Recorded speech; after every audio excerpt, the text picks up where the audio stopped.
Okay, thank you very much, Scott. First of all, thank you for organizing such an amazing event at such an epic venue. It's such a pleasure to be here. I have now worked with Scott and his team for many years. We couldn't quite figure out, maybe 6-7 years ago. And at that point, I was doing all my social and my web by myself. And I reached a point where I thought, actually, I can't do this anymore. I had a few 100,000 followers, probably 50, 60,000 newsletter subscribers, and I thought, actually, I need some help with this. And a few years later, I now have 2 million social media followers, about 1.2 million newsletter subscribers, and the journey has been fantastic, and they've been such a fantastic team to work with. So thank you for having me. What I do is I look at future trends in technology and in business, and I share this.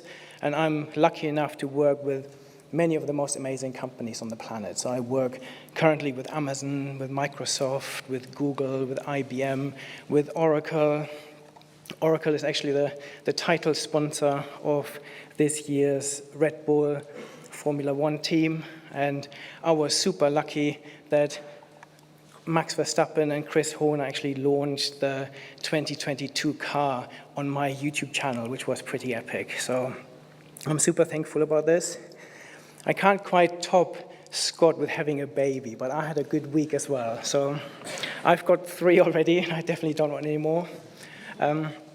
But on Monday was the Business Book Award, and I had 2 books nominated, which I was so immensely proud of, just to have some recognition. So I took my wife, it was a black tie dinner, and for us it was just an opportunity to go out and have a nice lunch. So we went to London, dropped the kids off to school, went to London on a Monday morning, which felt very naughty. Had a lovely lunch, too much to drink, then we went back to the hotel. Got changed, turned up at the dinner, and I just was super happy to get the plug saying I was a finalist. So that was me done. I hit the wine. And the first category came, and I won. So second category, second book, I won that too. So I was feeling really crazy, and then, again, hit more wine. And was celebrating, and then the final thing came, and I won the Business Book of the Year, which is pretty epic. So I'm still on cloud 9, and the book is Extended Reality in Practice. This is what I want to talk about today. It's about the next evolution of the internet. It's about looking at the metaverse and using augmented, virtual, and mixed reality and how this is going to change our world. So hopefully this will be interesting. Just to give you a flavor, for me, the metaverse is about making the internet more immersive. So Mark Zuckerberg said it is, instead of looking at the internet on the web or on social, it's about being inside of it, being more immersed in it. And I'm doing something really cool tomorrow. I'm working with AT&T at the moment, and I'm doing a keynote for them in Singapore and in Sydney. But I will be in a studio in London. They will record me and then project me as a hologram into the conference in Sydney and Singapore to a live audience, which is pretty cool. And this is, for me, the future. It gives you a flavor of where we will be and is part of this metaverse journey. So for me, the metaverse is about the third evolution of the internet. And we've heard a lot about social media today. This, for me, is the second evolution, but we are now starting a third evolution of this. So the Web 1 was about having websites, having a presence on the internet. Web 2 was about participation. It was about social media, engagement. Web 3 is about this immersive nature of it. So there are a number of technologies that are part of the metaverse. So I just want to hopefully give you a really good understanding of what the metaverse is, lots of practical examples that hopefully you find interesting. An important technology is augmented reality. So the hologram that I will be tomorrow is a bit like this, part of this. But augmented reality is becoming very real. So if you Google a dinosaur on your phone now, you have the option of projecting this dinosaur into the room using augmented reality. And you will see pictures like this, so you can actually get an idea of the size. You can use your phone and walk around the dinosaurs. Just try it out at the lunch break. It is pretty cool. So augmented reality is all about putting an image on top of the real world. So we're using phones at the moment, or tablets, in the future, glasses, to see images that overlay onto the real world. And I have this in my car. I now have an augmented reality sat-nav in my car. I have a display that's projected onto the windscreen so you see where you're going. So this is all part of augmented reality. And this is something that's very real, because we all have handsets that are capable of this. The next one is virtual reality. So here we are using headsets that blank out the reality, and we are entering a complete virtual world. So everything we are seeing is digital only, no part of the real world. And if you look at some of the evolutions of these headsets, in the past you needed to have cables, they needed to be connected to powerful computers. Now we have completely untethered headsets. With the emergence of 5G, we will have mobile headsets that we can wear anywhere and experience virtual reality. Also part of this is what we call mixed reality. Mixed reality, and some of these definitions, don't take them as a given, because this is all still emerging and they're blending together. But mixed reality is when we can, it's a bit like augmented reality, but we use glasses to project images in front of us, a bit like a hologram. But in mixed reality, we are able to manipulate those objects, which is pretty cool. So you can interact with them, you can spin them around. So one of my best experience with the Microsoft HoloLens was learning to play the drums. So I was sitting in a room with these glasses on, there was nothing there. Then they projected a hologram of a drum kit. They projected drumsticks into my hand. I could then play them, and through the haptic feedback, I was feeling like I was playing the drums, which is pretty cool. But there's so much evolution going on. If you look at what companies like Apple and HTC and Samsung are doing in this space. This is an HTC headset that was released earlier, which is a hybrid reality headset. So this is completely untethered. It actually links to your mobile phone. And this is hybrid because you can do both augmented and virtual reality.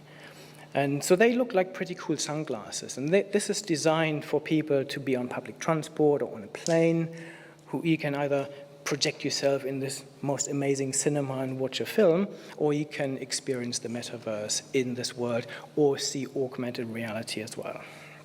And this, for me, is the future, because especially augmented reality, it can change the world around you. So if you don't like white cars, you can just use an AI to change all the white cars that you are seeing through your augmented reality into the color that you like. So we will see much more merging of the real world and the digital world.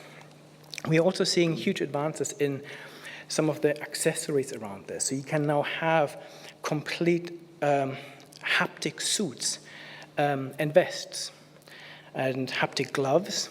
So they give you, so if you play a shooting game, for example, and someone hits you, you then get an actual hit on your body, feeling very real. There are also some accessories that I can't show you here that are for other human needs that are becoming very popular. But this market is definitely getting very interesting. And then as a futurist, I need to look ahead. And there's also lots of stuff happening. So we already have contact lenses that are capable of projecting images directly onto our retina. So Apple very much believes that the future is not a phone. This will not be our interface to the internet in the future. It will be some form of glasses. And Apple is about to release their mixed reality headset at some point.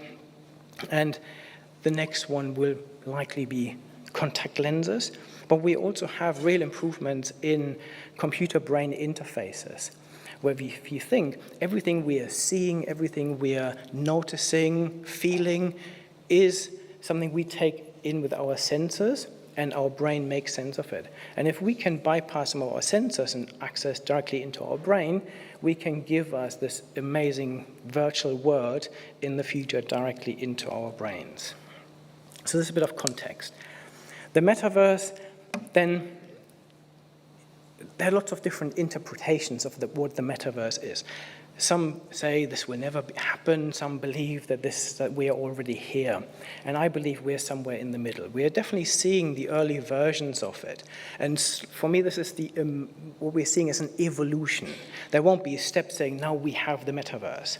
And for me, how many of you have watched Ready Player One? Watch that film, because it will give you it's a Steven Spielberg film, gives you a really good feel of what the metaverse could be.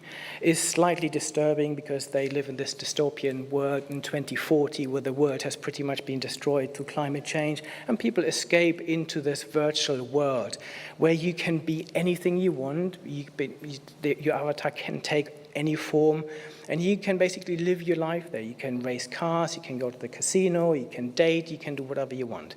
And what we're seeing today is many of these components already exist. Will there ever be one metaverse? So the idea is that you have, for example, an avatar, and instead of just using it to play Fortnite, you can also then go to the cinema and go to the theater and watch a film and whatever you want to do. And this doesn't exist today. And I don't think there will be one metaverse. I think we'll have lots of multiverses, where a multiple metaverse world, where companies like Tencent and companies like Amazon and Google and Microsoft and Meta have their own versions of a metaverse. And maybe there will be some interfaces. But what people increasingly want is if they've just spent, like my kids regularly do, spend 10, 20 quid on an outfit for their Fortnite character, they want to take this outfit and wear this somewhere else. So this will increasingly happen. And we're seeing this in the entertainment world. So Fortnite, which is basically a kid's game, it's a little shooting game that is quite tame. And what they have recently done is they staged a few concerts. So Trevor Scott, for example, performed in front of 40 million Fortnite users. This is something you can't replicate in the real world. Ariana Grande is performing in Fortnite.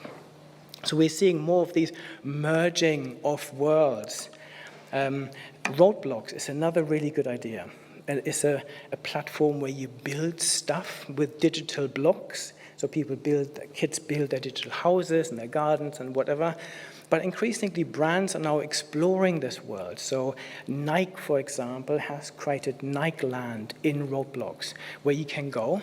And Nike has also recently bought Artifact Studio. This is a company that makes digital sneakers.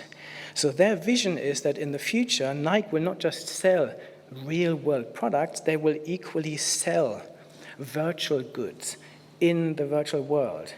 So you can dress your avatars using Nike-branded sneakers, and Gucci has done the same. For them, this is a really important world to explore. And I'm currently working with Wimbledon, and they're now looking at how can we recreate the Wimbledon experience in some of these platforms for the next generation. In entertainment and sport, we're seeing this already, and there are huge opportunities here. I was recently talking to the senior leadership team at Channel 4, and they're now saying, how can we leverage this technology for us as a content provider? And sports, for me, and entertainment in particular, are huge opportunities. Formula One, a great example. In the future, you will be able to put your headsets on and experience the race from the view of a race driver. And not just the TV view, but you can look around and see other people around you. If you like watching football, imagine being able to watch this in VR, where you can place yourself anywhere in the football stadium, even the expensive seats. And even better, if there's a corner kick, you can put yourself in the middle of of the box and see the ball coming in and the players around you reacting. Or if there's a penalty, you can be the goalkeeper and get their view of what is happening. And these are already happening. Sky has invested heavily in 360-degree video capturing of the Premier League. And the same is happening in Formula One at the moment. This is still a little bit in the future, but this is all coming. Everything is being put in place to make this happen.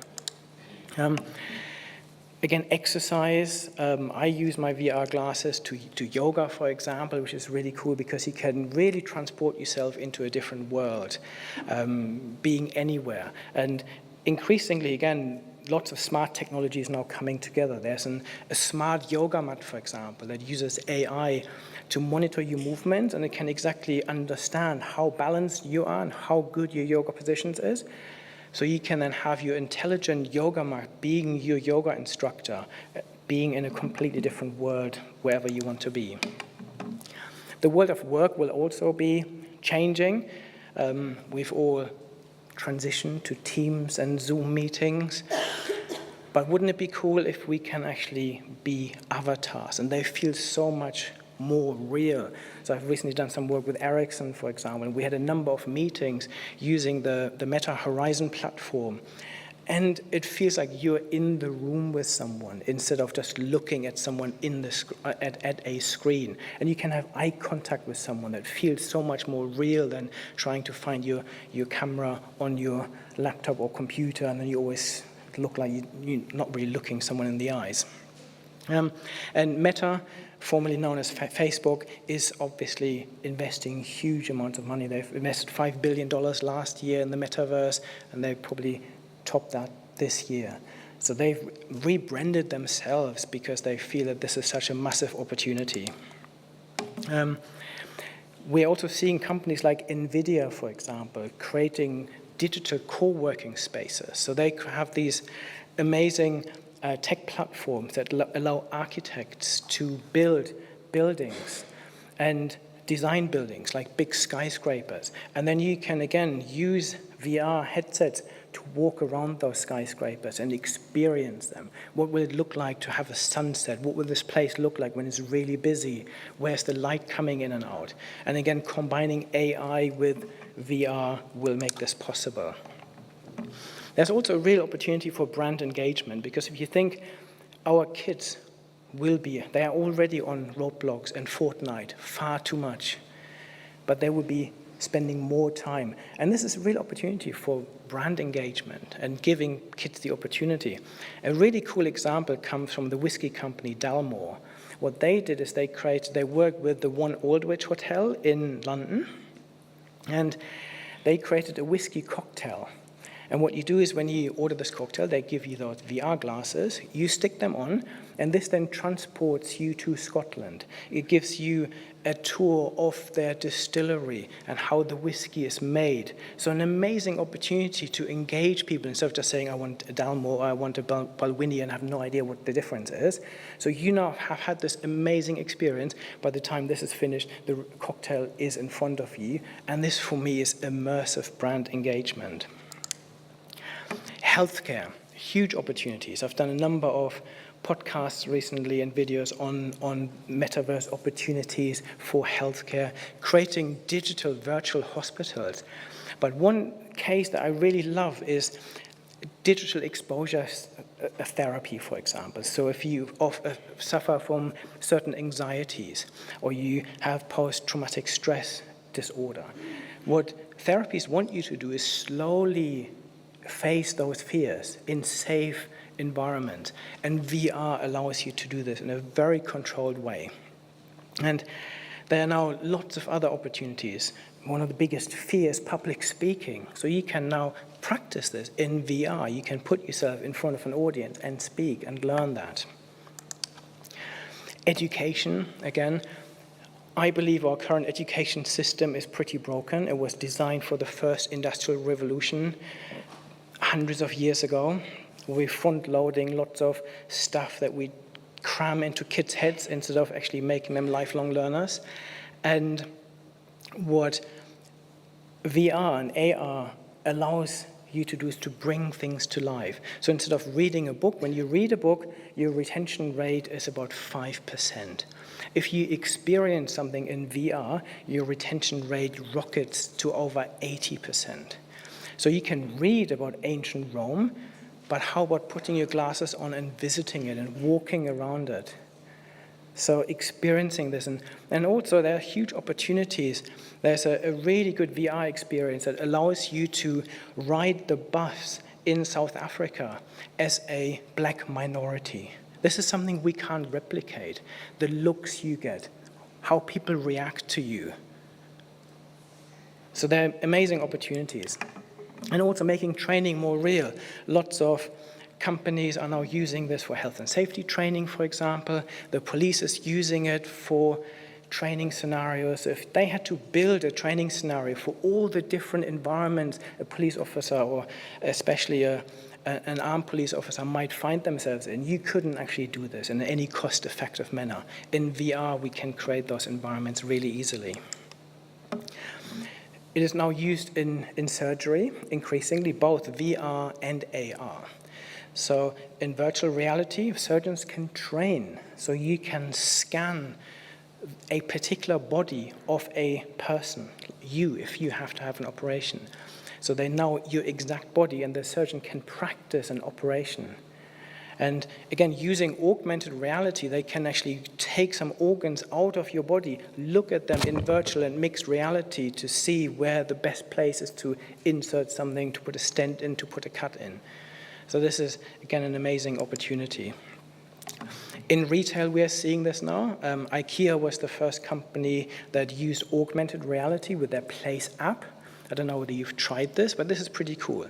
So if you want to look at any IKEA furniture, you can then use the app to place this into your room and see what it actually looks like in your setting.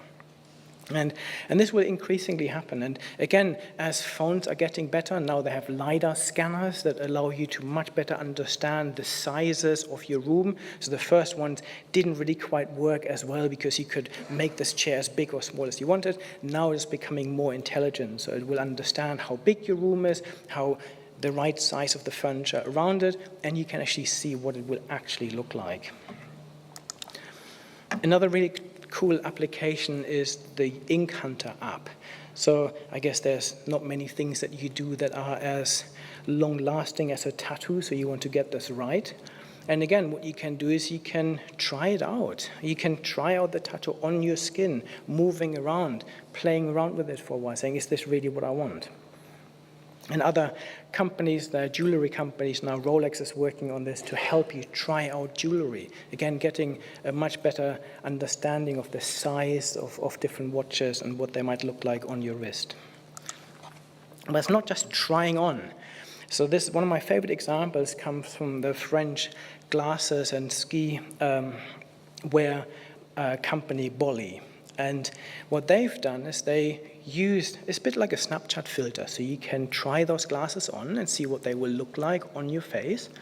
But they also use AI and the other side. So you have obviously got the back camera. So if you look at yourself like you're taking a selfie, you can see what those glasses will look like. You can then flick this round to the other side and see the world.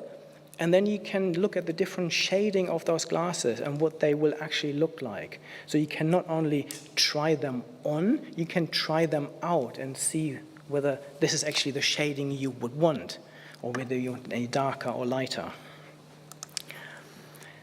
Travel is going to be impacted hugely by all of this as well. So we already have the opportunity to try out resorts. So if you want to go to certain hotels in Dubai or the Maldives, you can put your VR goggles on and walk around those resorts and check them out and see, is this the place I want to spend my holiday in? But augmented reality increasingly has a role to play as well. So I guess if you are a tour guide, for example, your number is up as well to some extent, because we now have augmented reality. So you can have the guide with you all the time, telling you about cities, about resorts. There are now resorts that help you. So they say, I want to go to this restaurant. You simply point the app into a certain direction and it will guide you. Gatwick Airport is already using this app. So if you get a message saying your plane is ready to board now, you can simply look through your phone and it will tell you where to go and where to find your gate and how long it will take to get there. Real estate, another industry that is being transformed by all of this. The idea of all of us, especially, let's imagine people buying holiday homes. So you have to fly to another country, you need to organize the viewings. In the future, we can do all of this virtual. And this is already happening in high-end retail, where they are now offering 3D tours. So you can walk around the building, see what it actually feels like, but not only this, you can stage it. So you can put your furniture in it and completely redecorate the house in your style to get an even better sense whether this is the house you want to buy. The fashion industry is being transformed at the moment. The picture here is Shudu. She is a fashion model that has many more Instagram followers than me. And the funny thing is, she is not real. So this person doesn't exist. And if you think about this, why would we have a fashion model sending them somewhere, having real clothes put on them, shooting, relying on weather and venues and so on, when we now can do all of this virtual? So in the future, we'll have most fashion will be showcased on virtual models. And I was lucky enough to work with a number of companies to create my own avatar. So if you want to get a feel of what this looks like, check out my TikTok channel. We're just trialing this out. So this is very early days. We're experimenting with this. But basically what happened is they filmed me, they recorded me, and now I have a virtual avatar, which is pretty cool.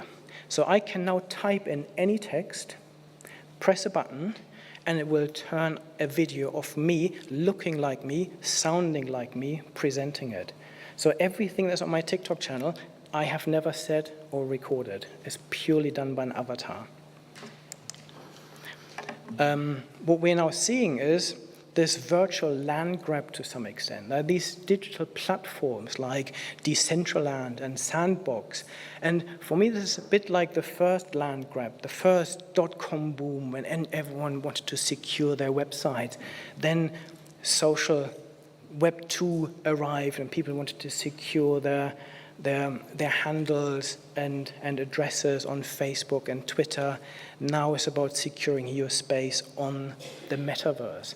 And land on the popular sites has gone up. So the smallest plots a few years ago or a year ago were about $1,000. They're now over $10,000.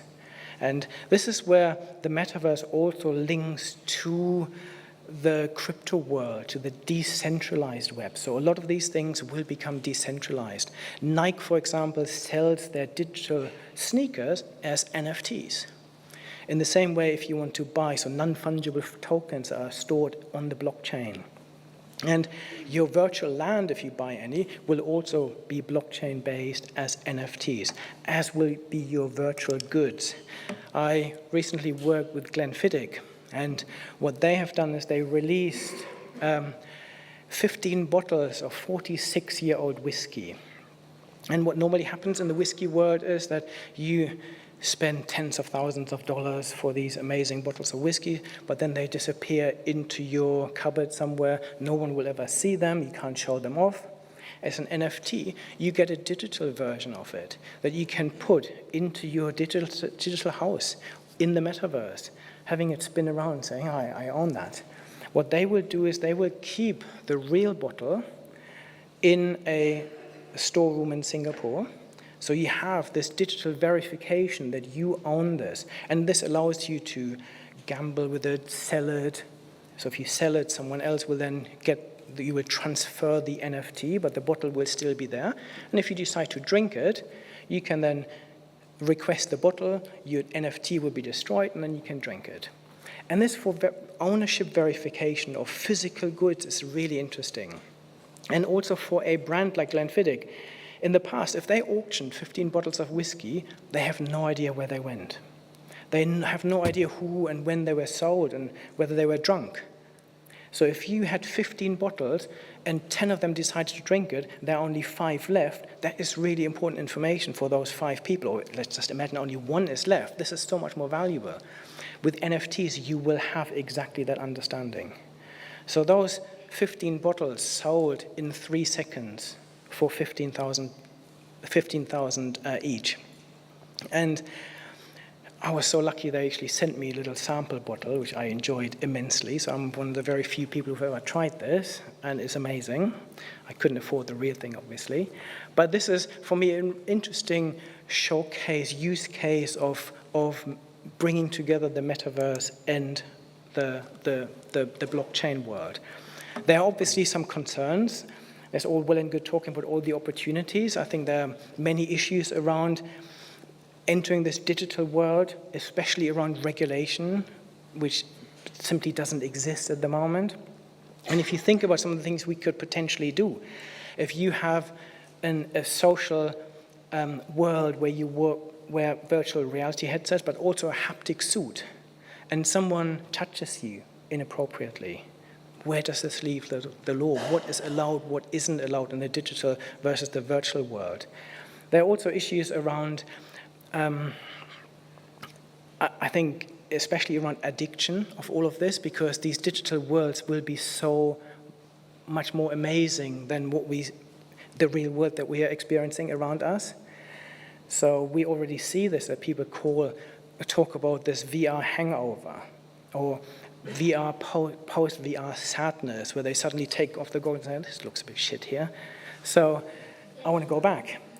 The other thing is we need to worry about our children, I think. They now spend an increasing amount of time in the digital world. And if they move from looking at a screen to immersing themselves in it, it's really important that we keep an eye on them. And monitoring what they're doing will become increasingly difficult if they disappear into the headset. So there are a number of issues around this that we need to solve, but I believe the opportunities are absolutely amazing for all of us. So we talked a lot about social media here today, Web 2, Web 3 is coming, and everyone in this room needs to start thinking about what this will mean for their own brand and how they will move into this new world. Hopefully that was interesting. If you have any more questions, please grab me at lunchtime or contact me on email or on social. Thank you very much.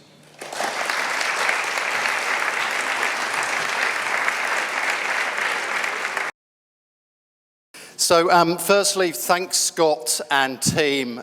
We've been working with 123 for the last couple of years, and it's been an absolutely fantastic journey with them. We've learned so much from working with their organisation, and it's really benefited us. We're from Cranfield University. I want to do a show of hands like we did in the first couple of presentations this morning. So who's heard about Cranfield University? Or heard of Cranfield University? Okay. Who's heard of Milton Keynes University? Okay, because that's also run by us, and we'll say a little bit about that. Who's actually been to Cranfield University? Okay, a few people there. For those who don't know, Cranfield University is only about 3 miles that way across the M1. We've been a university, we've been on that site since 1943, and we're a specialist postgraduate university, specialised in technology and management. Very close to business. We don't have the traditional academic departments of kind of psychology, sociology. We have departments that are about energy, manufacturing, water, the environment, all big topical issues that face society today. Do you want to say a little bit about Milton Keynes University? Yeah, I can do. So Milton Keynes University, it's great that so many people have heard about it. It's essentially is an idea to create a new university, something that's designed almost against the old themes of university in terms of trying to reinvigorate the idea. But the essential idea behind it is really to put that process of getting people ready to go out into the business world first and at the heart of what we do. But it's also focused around trying to address some of the key issues that businesses are finding. So I was involved in the consultancy stage around developing MKU, and what we found by talking to businesses where they were finding that people that were coming out of university weren't really quite business ready, and they had to do, the businesses were having to do a lot of work to try and get people into that place over the first 12 to 18 months.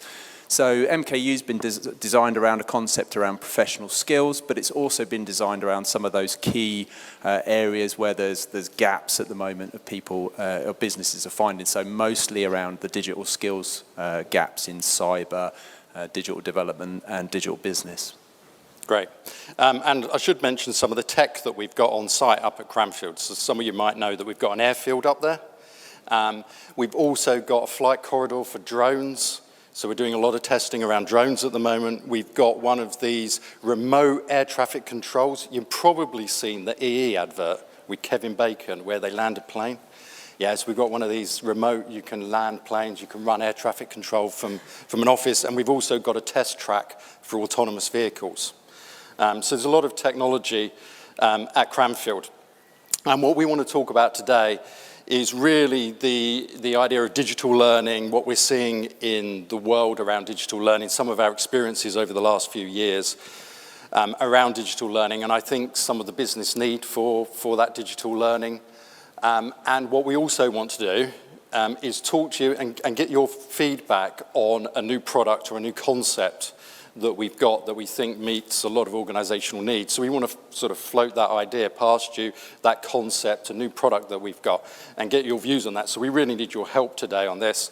And we are going to do a little poll at the end to ask you some questions around what are the big themes in terms of learning and development that you would see for your staff, for your team, for your organization going forward. So that's where we're going to go with the presentation.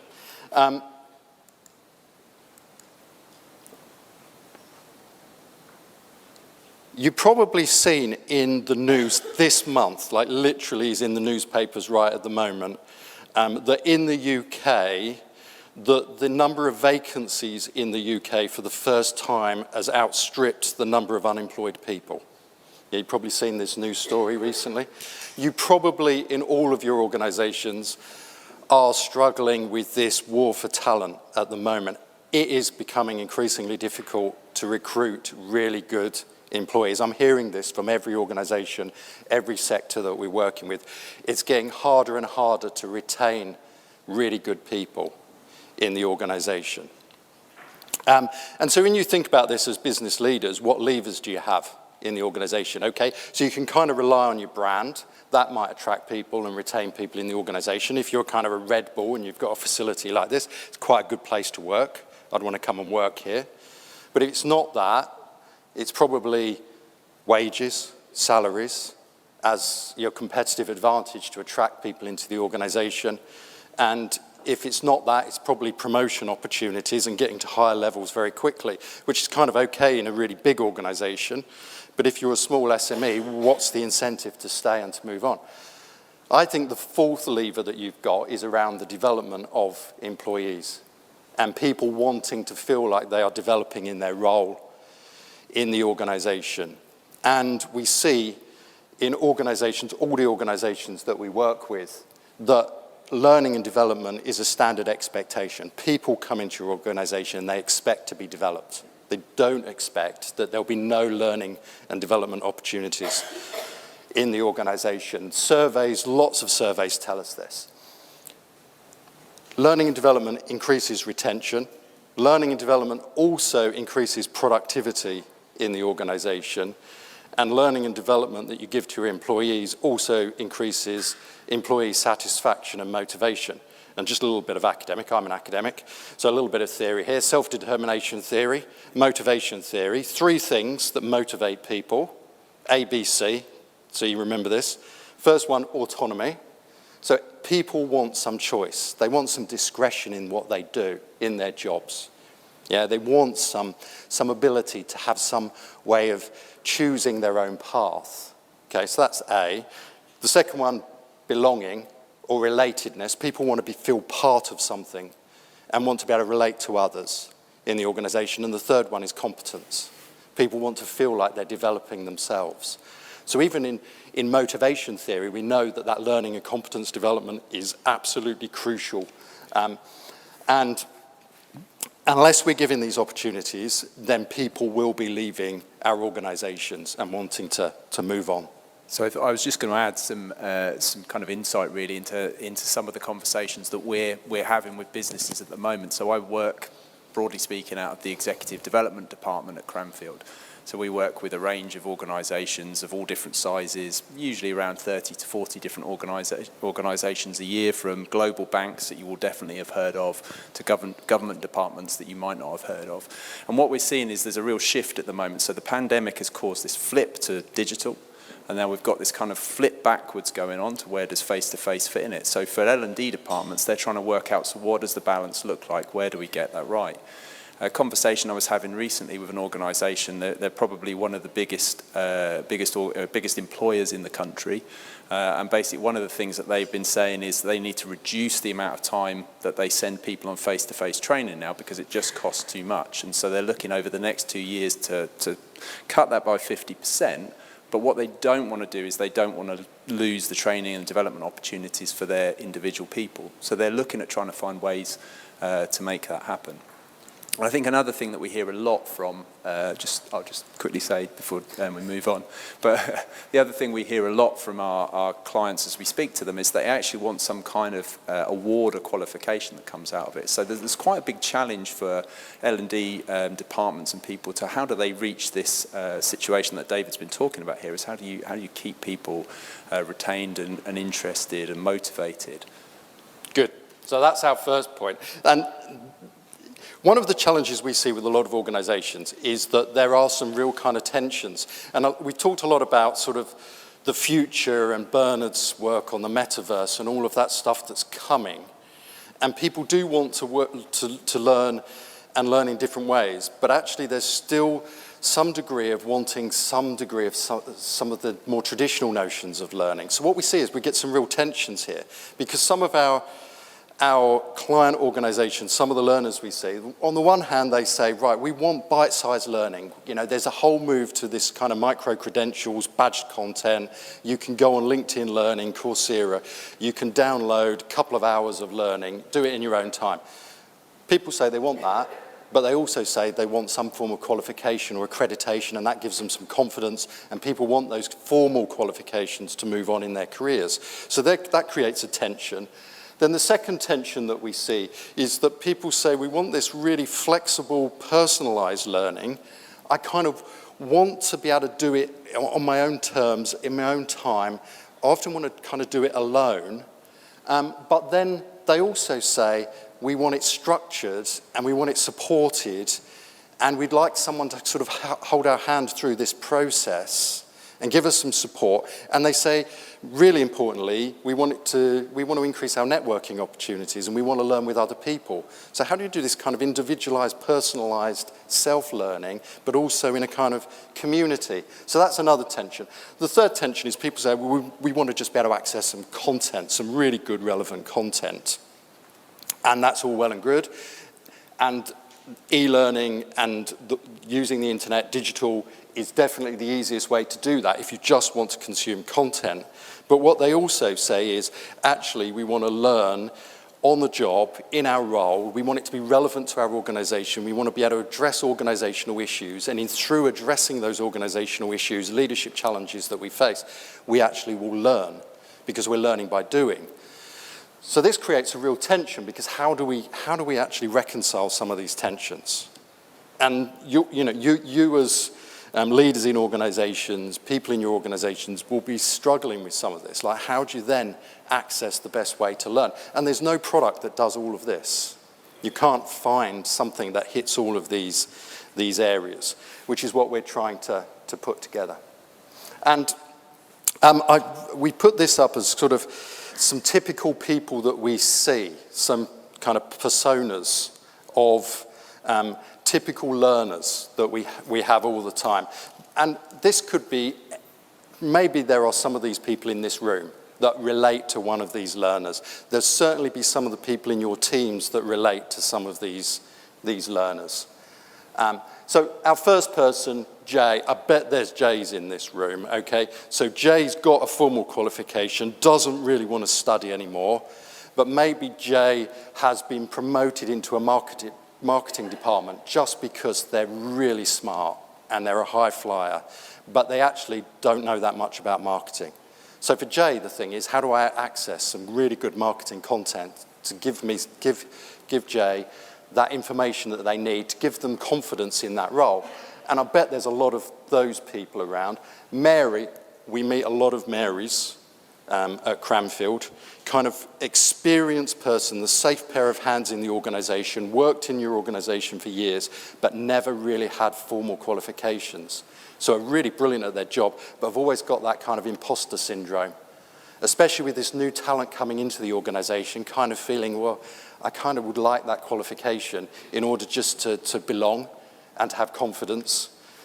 And then you've got Anand. Anand might work actually maybe in one of your partner organisations or one of your supplier organisations, kind of an international student that got a degree maybe in an overseas university but really wants a UK master's degree to give them credibility, and maybe they want to come over and work for you in the future, and this is their passport to do that. And then Elise, we definitely have a lot of Elises around, okay? Elise is the techie that has very poor people skills and has been told in their performance reviews that they need to develop their people skills in order to move up to leadership positions in the organisation. Lots of kind of techie skills, but not the people skills. So how do you get that kind of people skill? And then we see a lot of Steves, which are kind of learning development or HR directors in organisations or those responsible for it. And what they tell us is that what they would really like is to cherry pick certain topics and bits of content to meet a certain organisational need. And then they'd like it kind of a bit more contextualised to their organisation. And what they would really like is that if those people could pick up some awards along the way, that would give them some confidence in the programme. That would mean, especially if it came from a university, that it would be slightly different to what they could just get off the internet. So all of these needs probably exist in and around your organisations, or you might even relate to one of these needs. I think, again, just to add to that, really, one of the things the pandemic has allowed us to do is talk in a different way to some of our learners. So we've had much closer contact with them on almost a daily basis. So we delivered all of our education live online throughout the pandemic, so there's no delivery that wasn't done online, live online, but so we were able to talk to people. And it was really interesting to just get some insights about how people were finding the difference between face-to-face and online, and what benefits and things that challenged them. I was interested earlier because a couple of times this issue of how much time we spend on social media a day came up a few times. I think it was somewhere between 2 hours and maybe 3 hours, maybe a bit more. But there was a study done recently asking people how much time they actually spent on their own development each week. And on average, it's something like 25 minutes a week. So when we compare those kind of figures that are spent in social media terms against what we actually spend on our own development, there's quite a big gap. We also found, there's one really interesting person I spoke to who was really getting a lot out of online learning. And one of the things that they told us, which certainly surprised us, was that they actually really enjoyed learning from the couch or the sofa. And the interesting thing about that was the reasoning was that they actually could spend time with a young family while still continuing to learn. So that they had the kids watching Disney Plus, but they were still able to do their own learning, which was just another interesting kind of add-on to some of these needs we're finding from people that the world has changed actually over the last 2 years.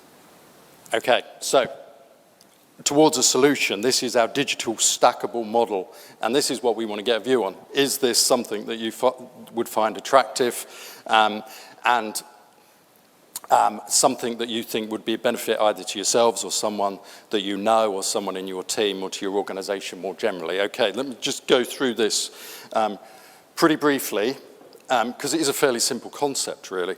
Okay, so what we've done is created here in bronze, silver and gold 3 levels of content. Your bronze content is about 4 to 6 hours of online content, very similar to a kind of Coursera, LinkedIn Learning, okay?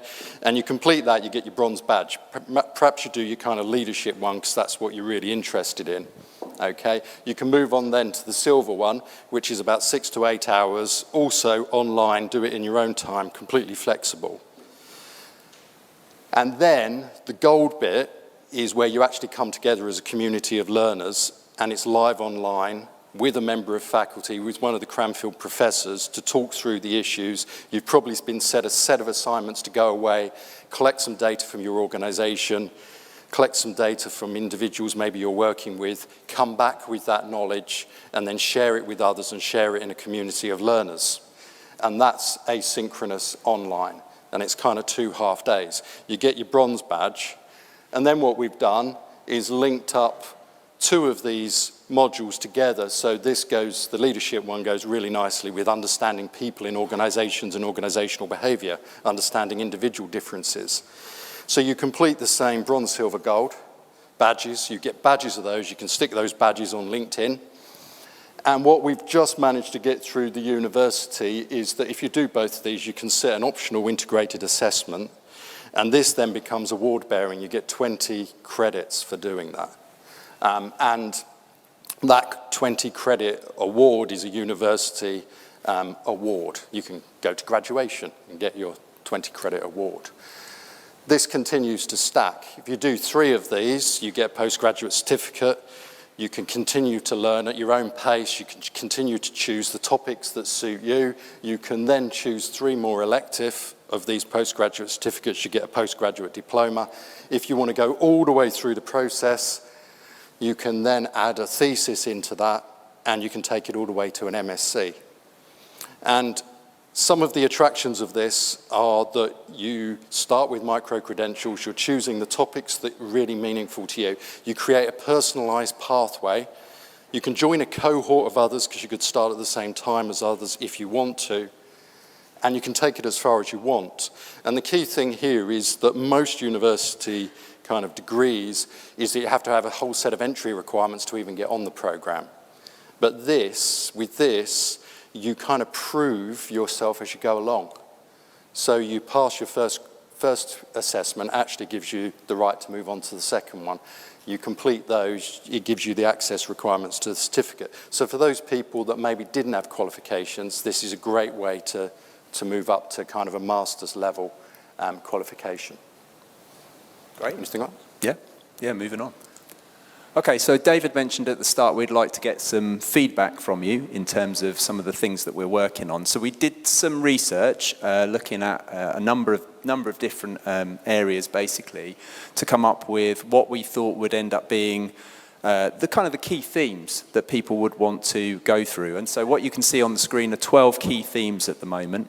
Now this also ties up to a number of the themes that people like the Financial Times and those other kind of business-related publications are saying are the core themes for organisations over the coming years.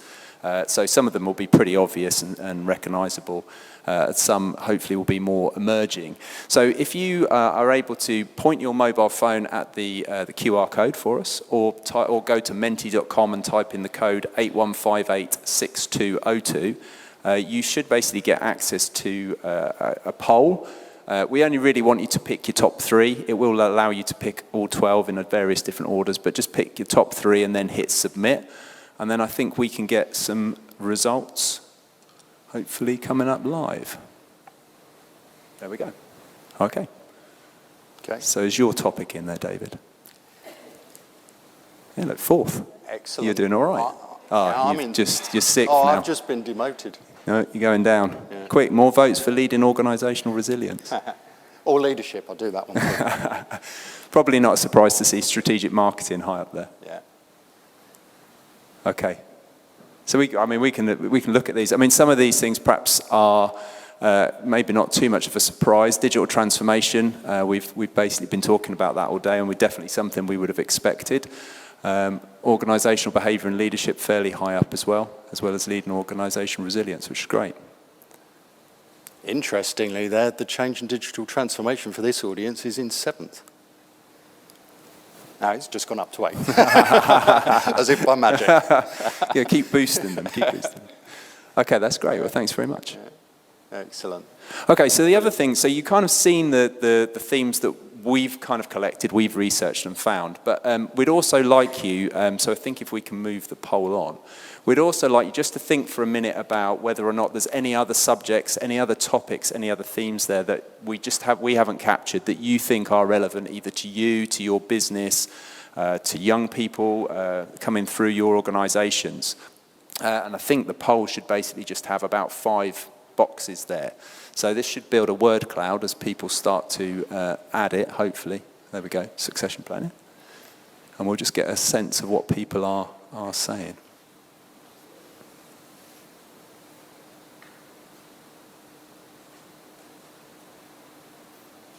So we do have a module on that will include diversity and inclusion, which is great, and sustainability. One of the things we've actually done quite recently at Cranfield is launched an online MSc in sustainability, which is delivered by one of our team, and that's gone really well. We've had really good pickup on that program, which is great. What else have we got in there? Moves around so quick. Free lunch. That's what we need to send. We need to send people free lunches. Yeah. Future trends, that's cool. Team management. Digital creation. Talent attraction. So I guess there's some interesting things starting to come out of there. Sustainability high on the list. We're definitely going to have a module on sustainability. We're working on that at the moment. So we'll definitely look at that. There's quite a few that fit kind of within an HR people management context around diversity. Yeah, the cyber awareness, that would definitely be part of the digital transformation for sure, and digital. We'll definitely be including those. Great. Yeah, very good. That's really helpful. It's helpful for us in terms of headline topics, but also what might be some of the emphasis that we place on some of our other topics, like our HR or change programs. So that's what we wanted to cover. We wanted to just talk briefly about some of the trends that we see in learning and digital learning and some of the challenges we see for organizations. Hopefully you related to one or two of those personas as individuals that you could kind of relate to. And we really would like to take your feedback on this concept if you think that this is something that you, your teams and others would benefit from. Graham and I think you need to leave quite early, but I'm around. We've also on the back table there going to ask for a wave. Emma and Samita and team from Cranfield, so they're also people that you can talk to about this concept. So thanks for your attention and enjoy the rest of the afternoon. Thank you.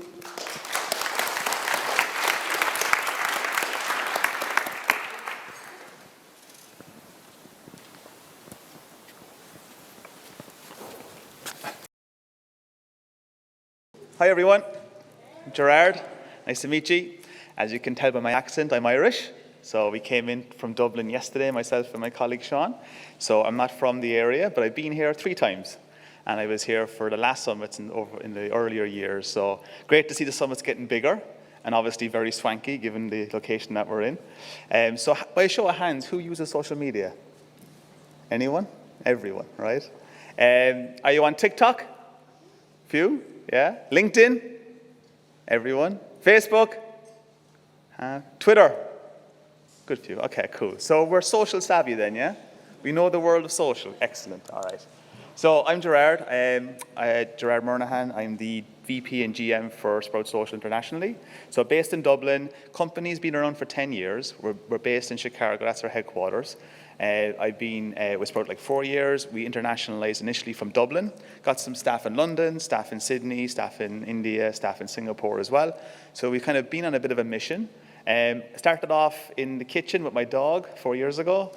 Now we're 140 people across our international markets. So, been building nicely across the region. And the UK is our primary market internationally. So it is the market that is our single biggest one, as well as the most adoption and the most amount of customers as well. So very, very critical for our success. So I'm going to talk a little bit about how you can build your brand through the secrets of social. Some stuff you may already know, some stuff might be new. Got a bunch of data and some stats to show you, as well as kind of a few tips and tricks in terms of like takeaways that you can apply today.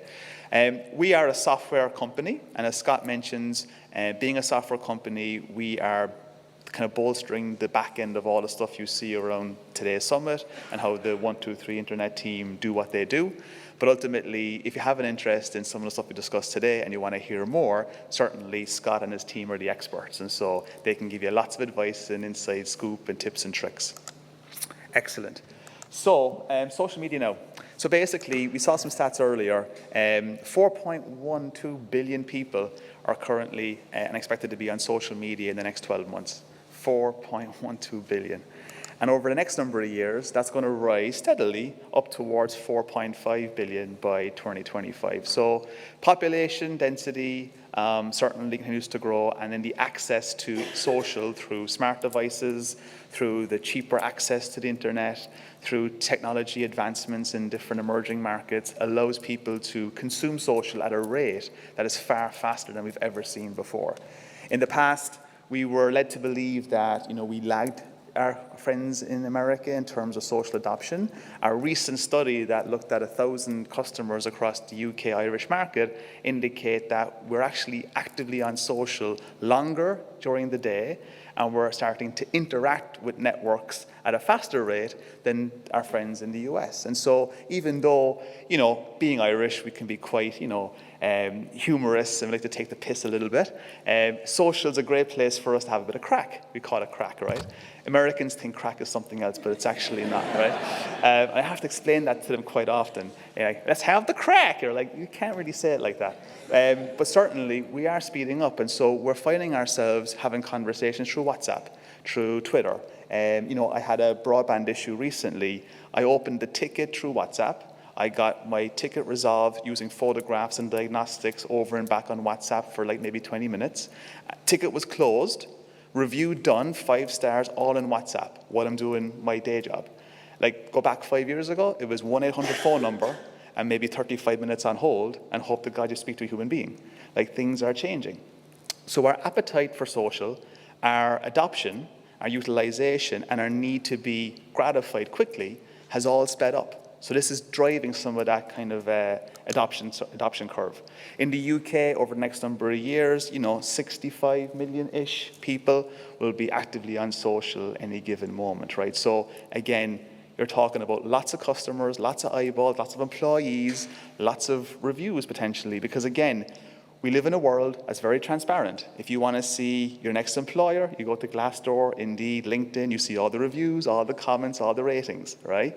You want to go on that lovely date next week, you look at their social profiles. You do a bit of social stalking, see are they a mass murderer, are they nice people? And you do your research. You want to buy that house in the locality, you go and you read the reviews of the community, right? You want to buy a car, you check out the dealership. So it's all online, it's all there. And even your Google search that we normally try to do through generic search engine, we're now skipping that and doing social searching. So we're actively searching within the network as well. So certainly things are speeding up. And in our recent survey, 73%, like I said, of consumers said that their usage of social is on the rise, but equally, to Scott's point this morning, the time per day is increasing. Right? I kind of feel a little bit bad on a Sunday when I get my weekly usage report on my iPhone and I see am I up or am I down. If I'm up, I kind of feel bad about myself, but I know it's because I'm there scrolling. And during COVID, it was way up. I was way online too much. I think we all were. But certainly, it's about that kind of moderation. I often look at social a little bit like digital sugar.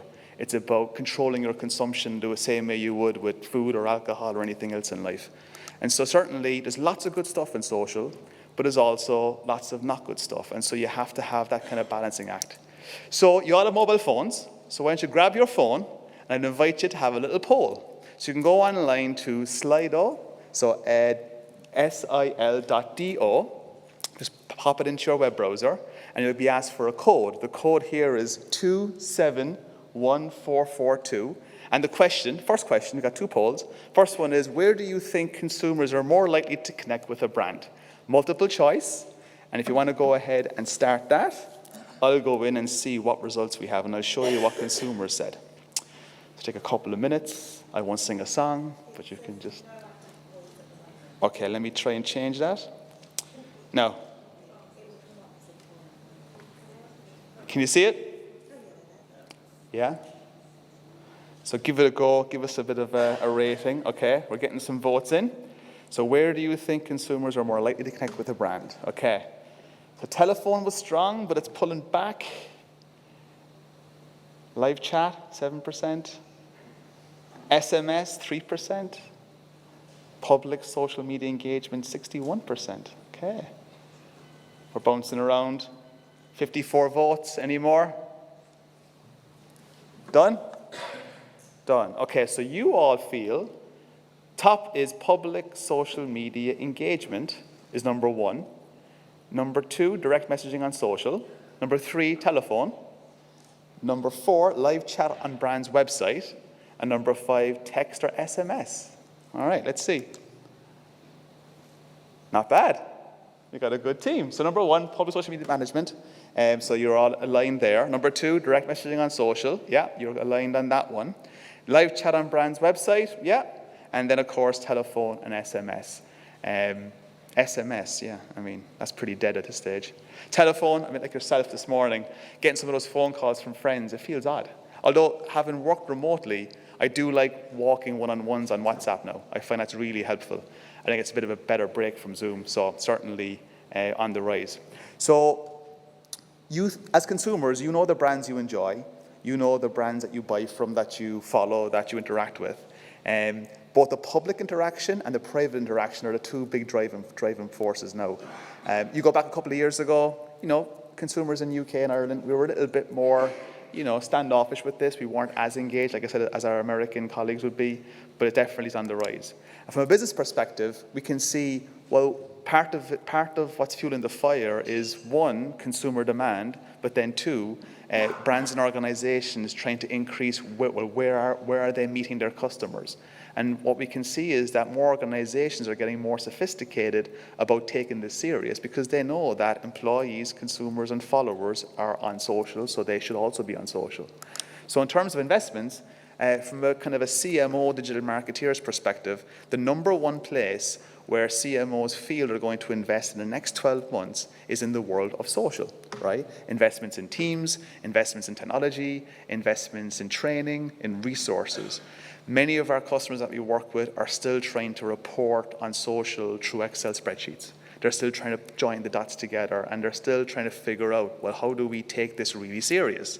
In a lot of companies and organizations, the brand reputation sits in the hands of the most junior digital marketeer in the room, normally the intern, and they hand all of this magnificent social promise of the company to this person to manage on their own, which is absolutely frightening when you think about it. And it happens a lot. And over the last 2 years of COVID, what we saw is that social teams were burning out. People were just having enough. And particularly because it was 24/7 nonstop. Where's my order? Where's my booking? How do I change my destination on my holiday? Where's my refund? I bought these tickets for my parents to go to Greece. When am I getting my money back? And so on and so on. The social teams were at the coalface of all of this for the last 2 years. So it's no surprise the investment is coming into social. Social has gone past SEO and SEM, and it's becoming a real fuel for businesses in terms of having its seat at the boardroom table finally. The question now is, okay, how do we actually get the best out of it? 85% of executives say that they will be looking for social data in order to be their primary source of business intelligence in order for them to make new decisions going forward. New decisions in terms of investment, potential R&D, looking at product investments, as well as getting the broad opinion of what's happening on social through the conversations. Had a company recently who are in the protein business. They use social intelligence and social data to just understand the topic of veganism, and if there's an appetite for veganism through protein. And I didn't know this, but apparently it is a big topic. And so we work with the brand to understand and discover some of the conversations that were happening around this broad topic. And actually ended up engaging with a number of potential customers online to get a better understanding of the types of vegan-based protein and plant protein that is good or bad or indifferent, because they didn't know. And over time, they interviewed some of those different followers and people who had a real sense of this topic. Turned out then the company launched a vegan-based protein product 6 months later, thanks to the information they got through social. Again, that might not never have happened had they not have gone through this process. And then lastly, 22% of social marketeers are using social data to measure ROI. Still very low. A lot of it's still guesswork, and some of it might be down to those crazy spreadsheets, but definitely it's starting to come into play, and there's definitely more we can do here, but it's starting to become something that's on the rise. So how can a brand be best in class on social? Well, what's really interesting, Slido. Back to Slido. let me get your poll check on this question. How can a brand be best in class in social? So you're all very social savvy. We've already seen that. Let's try the second poll. So if you want to go back into Slido, sli.do, and the code again is 271442. I have the poll open. You've got a couple of multiple choice questions there. Go ahead and start your votes. Got 1 vote so far. 4. Starting to come in now. Excellent. So, multiple choice questions. Is it to have a loyal following or fan base? To be known as a conversation driver? To be known for innovative social content? To be considered culturally relevant? To be instantly recognizable on social media? To be known for putting the customer first? To be known for high quality products or services? Right. 49 votes are in. Give you another few minutes. So far, the leading one is to be instantly recognizable on social. Second, to be known for innovative social content. And the third one looks like is to be known for putting the customer first. Okay. 72 votes. Call it a day. All right. Here we go. So we've got 2 sides to this. We got the consumer side on the right-hand side and the marketeer side on the left. And so from the consumer perspective, number 1 is to be known for putting the customer first. So from the poll, this was number 3, in our opinion here. Secondly, it was to be known for high-quality products and services. That was number 3 in our poll. And the third one here for consumers is to be instantly recognizable on social media. That was number 1 in the room. So interesting. But look at the marketeers' view. The marketeers think number 1 is to be known for innovative social content. Number 2 is to be considered culturally relevant. And number 3 is joint with to be known for putting customers first or to be known for high quality products and services. So between the marketeer and the consumer, we already see a bit of a disconnect. So the question there, right, is okay, so how do we bridge some of that gap? And some of it's down to, again, making sure the marketeers know their audience, but equally, what is the brand promise that we want to give to that audience when we actually find them? Because it's one thing knowing where your customers are. The second step is, well, what am I going to say to them, right? Again, no big deal, but you'd be surprised how it kind of comes through social. So again, some interesting views in terms of what looks to be different between consumer versus marketeer perception. So we think about social, I look at it really in terms of the overall customer journey. And when I think about, okay, what does that actually mean? There's probably 4 key pillars to it. So depending on where you are in your journey, depending on the size of your brand, you could be a small, medium business, you could be a corporate size client, or you could be a Fortune level brand, doesn't really matter. But there's like 4 kind of pillars that I look at that are important for the customer journey in whatever way your service or product might manifest itself. So the first thing really is broadcasting. So when it comes to the art of whether it's digital or traditional broadcast media, social has a place to play in that. And for most brands, they're broadcasting continuously through all the different channels, through video, through text, through photography, whatever that might be, through gamification, through polls, through raffles, whatever. So it's happening already through broadcasting. And that's fine to a degree. The other part then as well is communication. So we think about, earlier we saw SMS and telephone being one of the lowest rated areas of where brands can connect with customers. Communication has definitely been seen as a port of call for social. In the US, Facebook Messenger dominates a lot of the communication coverage. In Europe and the UK, it's WhatsApp, right? We're all on WhatsApp. And that's kind of how it's part of our daily habits and rituals. In Asia, it's more like WeChat and other small localized variations. You also have Viber, you have Telegram, you have all these other sidekick kind of apps as well coming up through the ranks.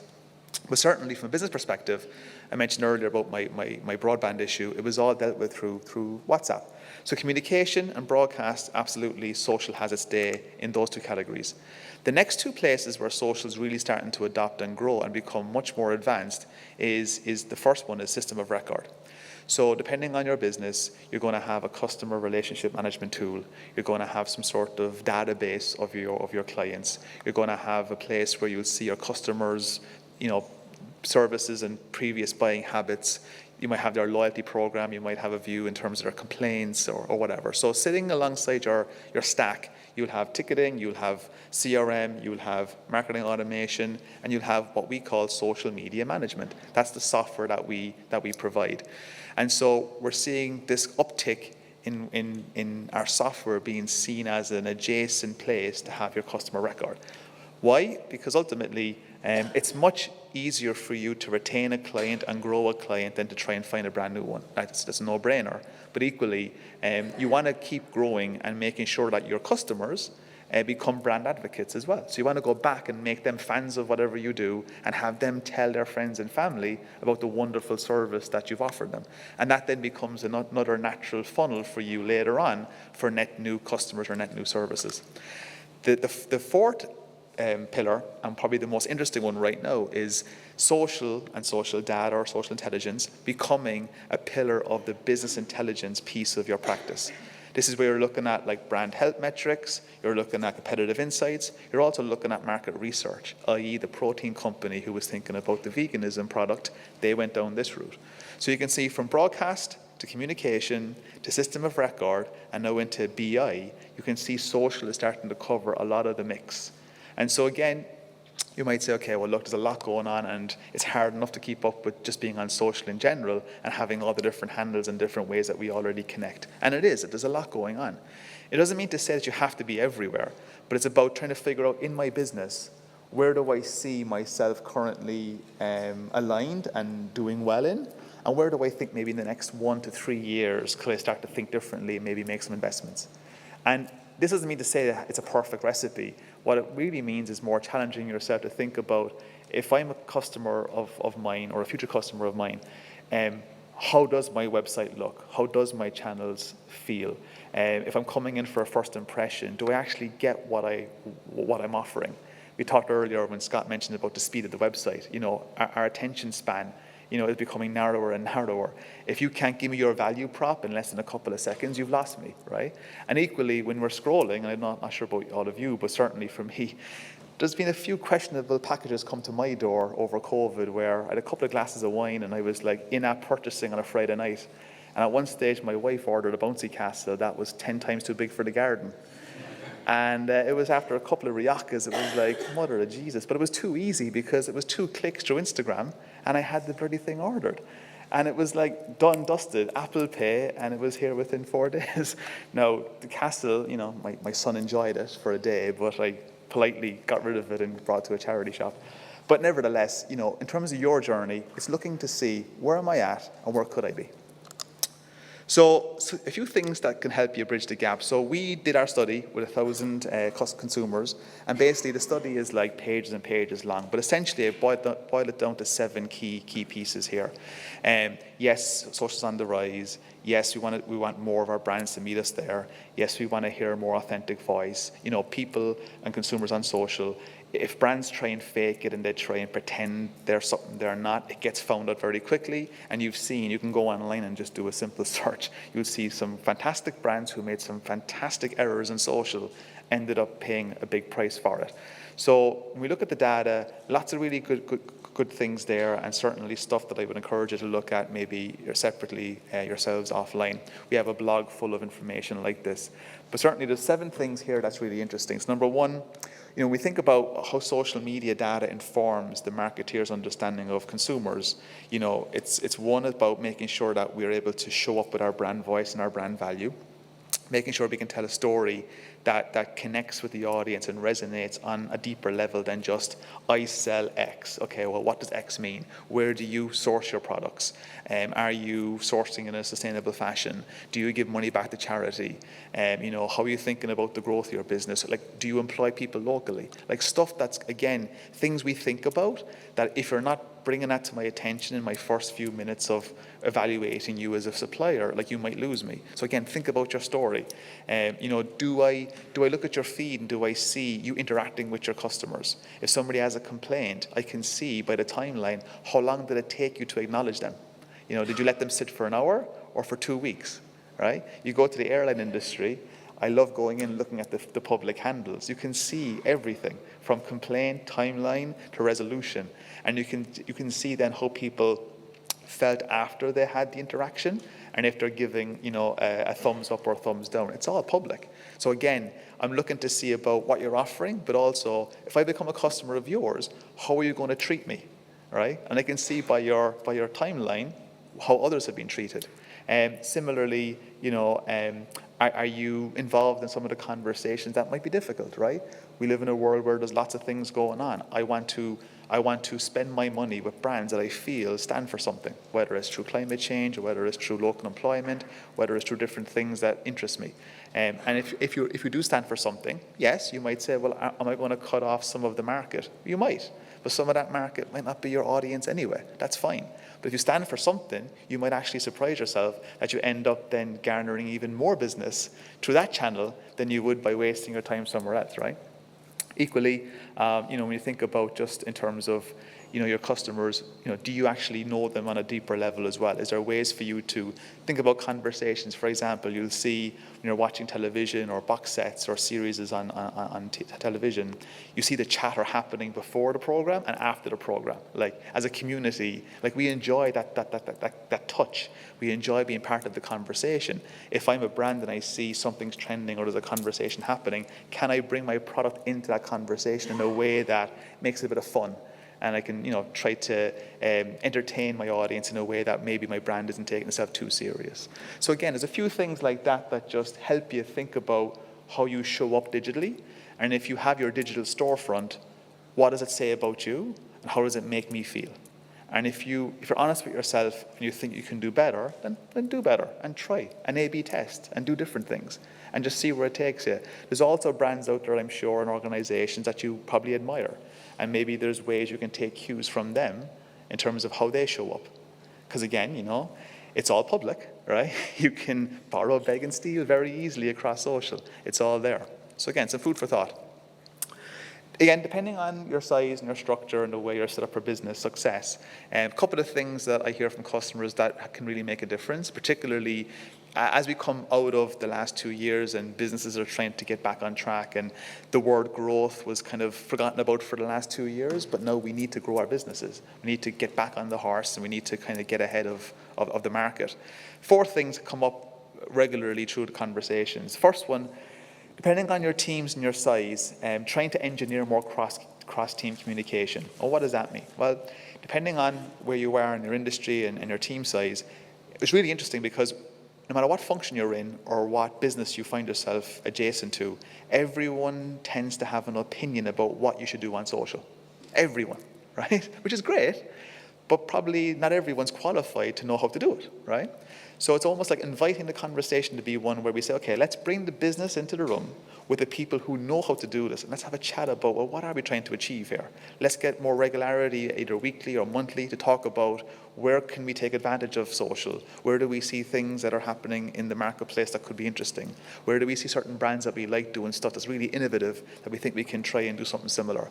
It's not about trying to get a viral campaign going or trying to increase your followership by 100,000 followers. It's more about having a chat within the business to see, well, what are you hearing? What are you seeing? How do we get this mindshare collective together to have a chat to see what we can try to improve and do better in the business? Second part then as well as, of course, is sharing more access across teams. Very often, like I said, it's one person who's been asked to handle all of this. Why not spread the wealth? Why not get more people involved? It doesn't have to just be a marketing problem. It could be customer care's problem. It could be sales problem. It could be, R&D's problem.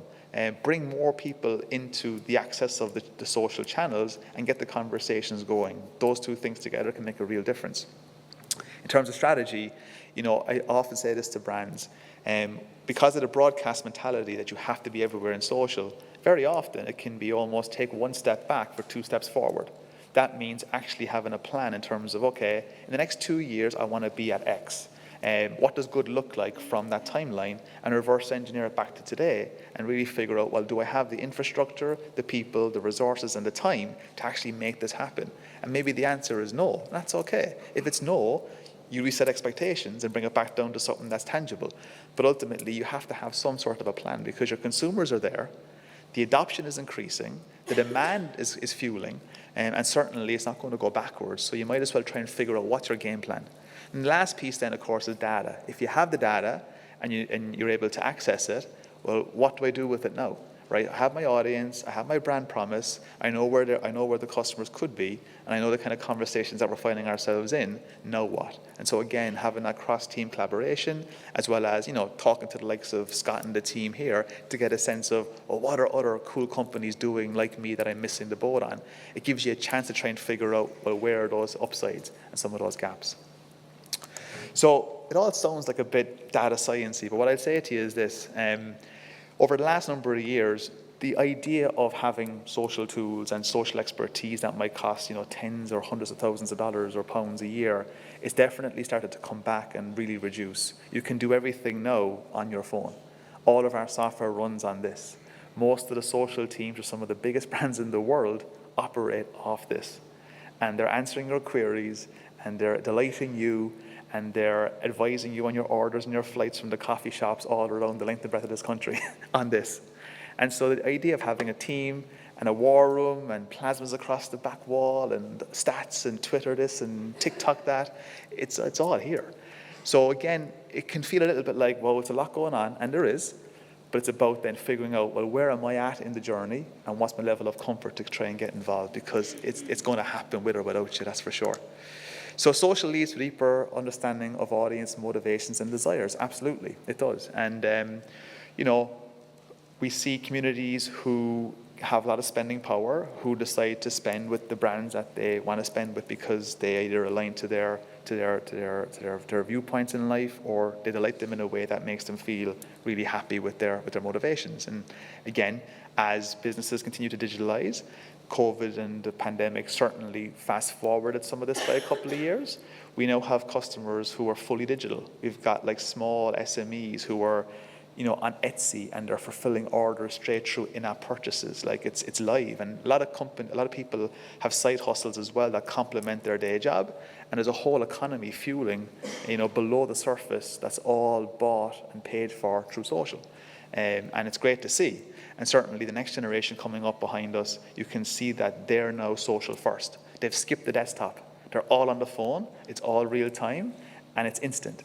And as we think about, the future, and we talk a little bit now with Bernard later around cryptocurrency and NFTs and the metaverse, like this is the basic fundamentals. We've got brands now buying land in the metaverse, setting up virtual shops next to Snoop Doggy Dogg, waiting for you all to join them with your VR headset to have digital experiences, right? It's coming.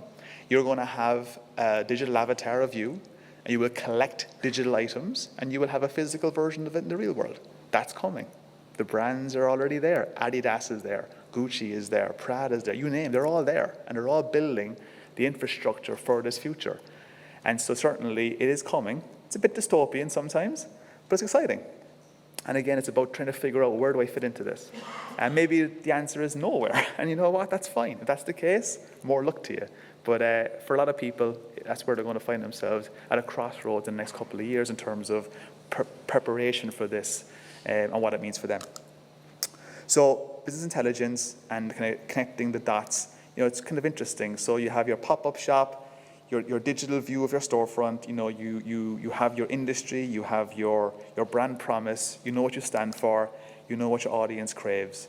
And you're looking for opportunities to show up in the places where they are on social, to offer them the opportunity to work with you, whether it's through organic, whether it's through paid, whether it's through promotion, whether it's through gamification, whatever that might be. You're enabling your community to try to get more of your reach and more of your name out there. You're looking for feedback, a two-way conversation, looking to see where you can improve your product, where you can better your services, or maybe where you made some mistakes, right? Some of the stuff you see online where brands have failed customers, the best way to react is apologize and do something about it. You'd be surprised what a little bit of honesty might do, for a brand. But certainly the days of trying to cover stuff up, no matter how hard you try, social's unforgiving. It's there forever, and people remember, right? So again, getting that two-way conversation going is important. And then really it's a case of then trying to figure out, well, now we have a strategy, now we have some insights, how do we actually shape it into a business plan? And, we're finding more of the the owners and operators and C-level decision makers are starting to come into the social conversation now. They were a little bit afraid to come in because it was kind of seen as like off to the side with digital marketing. They're coming in now because they recognize that they have to show up, they have to be there. Like how many CEOs do you see now, or public figures, they have social profiles. They're having to engage with the social audiences now. Now you might not like how they engage, but they're there. They're having to show up because we expect them to be there now. And if you're not there, we won't accept it. We will go elsewhere. So again, it's about trying to figure out how does it all come together and how can we collaborate as a team. So takeaways, really it's about making sure that you as the provider, as the business, you understand your audience for sure, but equally your employees are important to this as well. Every single one of us, we're employed by somebody. We're an advocate, or we can be a promoter, or we can be a detractor.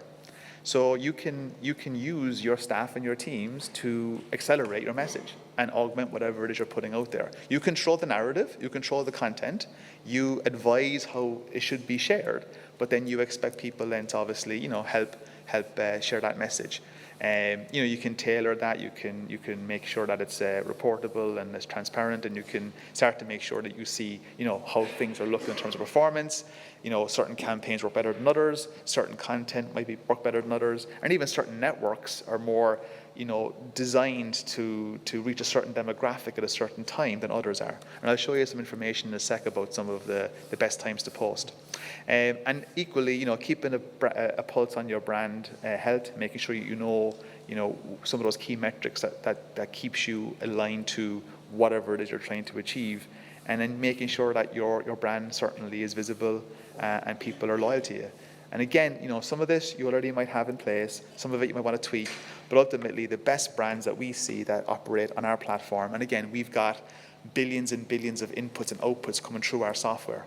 We've got 36,000 customers globally using all their social channels through our software. So we see a lot of exchange of information, a lot of touch points. And so these are the kind of things that companies are tending to try to do to really get ahead and have that extra bit of an edge. So the idea of function versus product, the idea of connecting the internal teams with the things that actually matter with social. This is the kind of idea where, if you're in sales, you want reporting. If you're in brand, you want to look at maybe employee advocacy. If you're in the customer care support team, you're looking at your ticketing system, your speed of resolution, your time to resolution, your volume of calls. If you're in product, you're looking at maybe social listening and social intelligence, trying to figure out, what are the topics or themes that could be interesting for me as a company. And if you're in marketing, you're looking to publish out content to be able to get people talking about you in a cool way.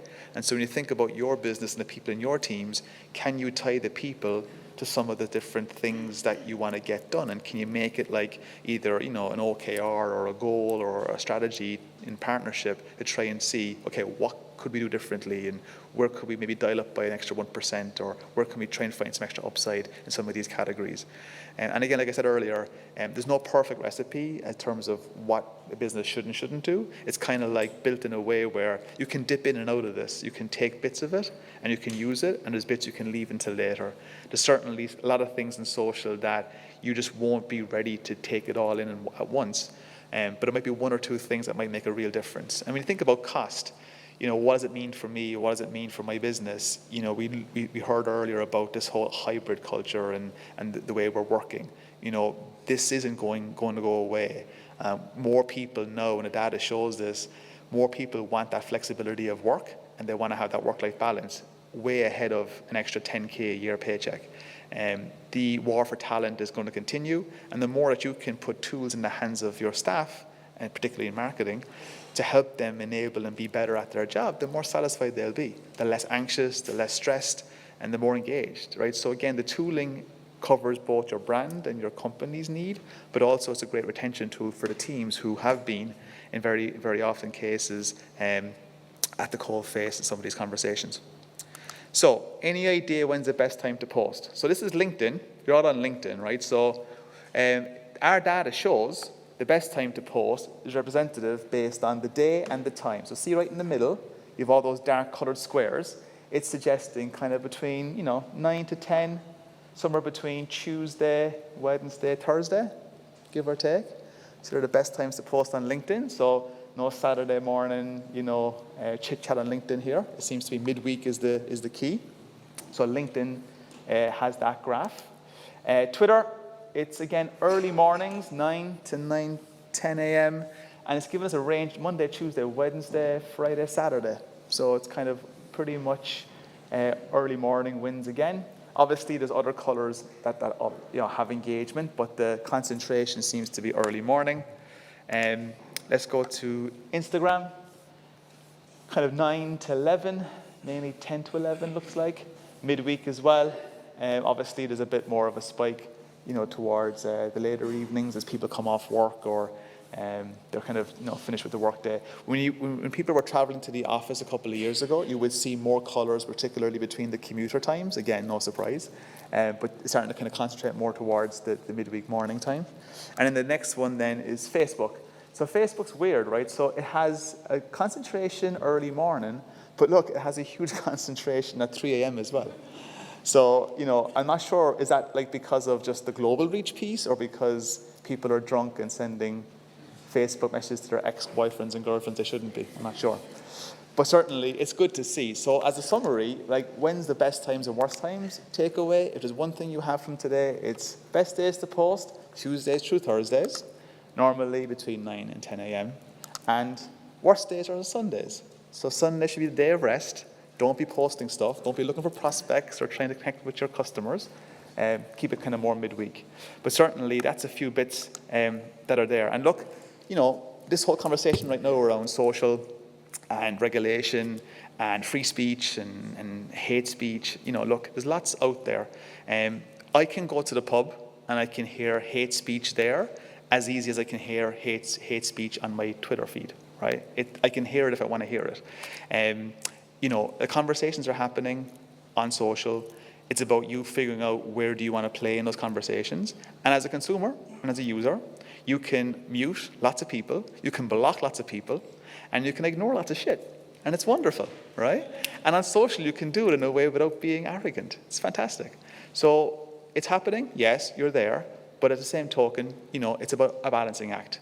It's about consuming it in a way that works for you and works for your brand, but equally not getting so sucked in where you start to, devalue your brand or devalue your authenticity. Because again, people can smell it a mile away.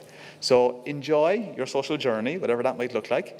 If you want to have a chat about anything else on this, I'll be around for a few more hours. And of course, our friends in 123 Internet are our platinum partner and one of our esteemed colleagues over the last 5-6 years. So they're really well adept to all this stuff. And we'll be sure to give you some more advice as well. But listen, thanks for the time and enjoy the rest of the day. Cheers.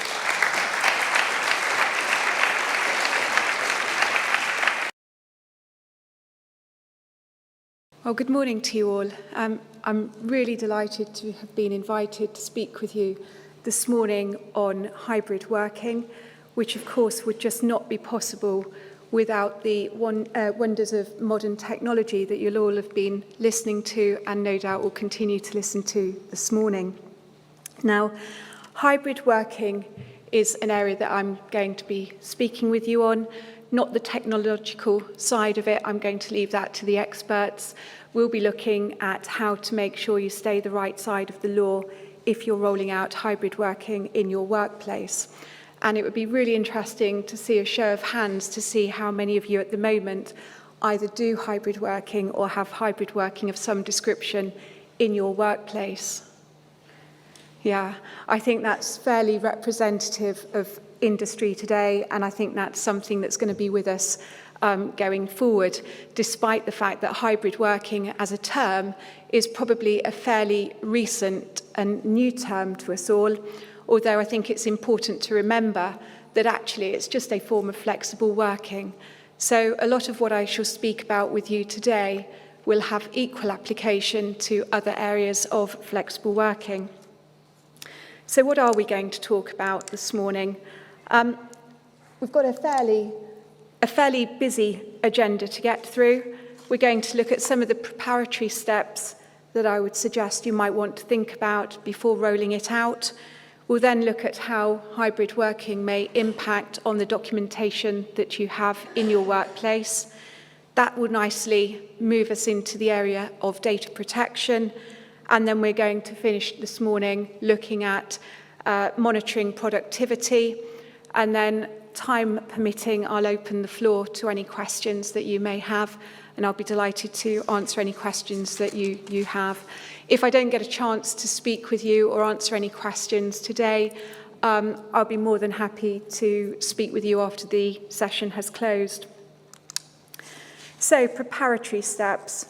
Well, with hybrid working really touching on every aspect of the employment relationship, it touches on recruitment through to onboarding, through to the relationship itself, and then, of course, finishing with the exit.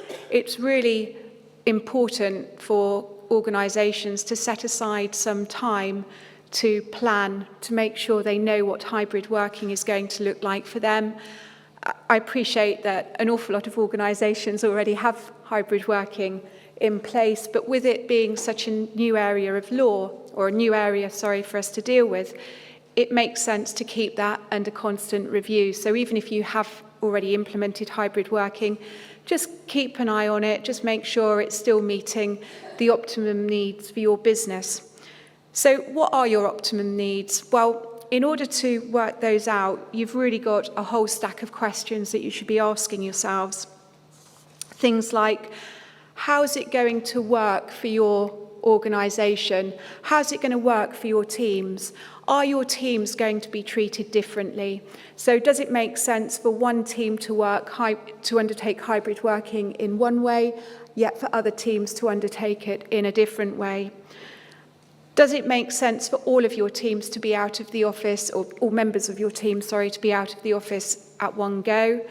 Or will you want some office coverage at all times? I think you also then need to drill that down to, will that be applicable to all of your teams? So one size doesn't necessarily fit all. You may want one team working in one way and another team working in a different way. And then that distills down to possibly the seniority of your employees or workers within those teams.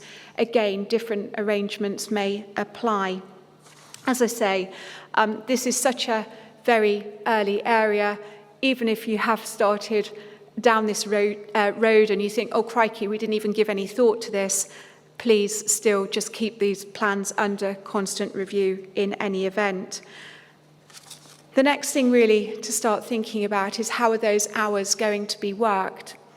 Again, I'm sure we've all heard since the pandemic how different people have been working different hours and working it around maybe their domestic arrangements, and for some, hybrid working has been marvellous. It's enabled us to do various things at home and possibly juggle childcare or other caring responsibilities while still doing work. But it's important for the organisation to think, well, does that actually work for us? Do we need all of our individuals to be working at the same time, or can we have people working at varying times?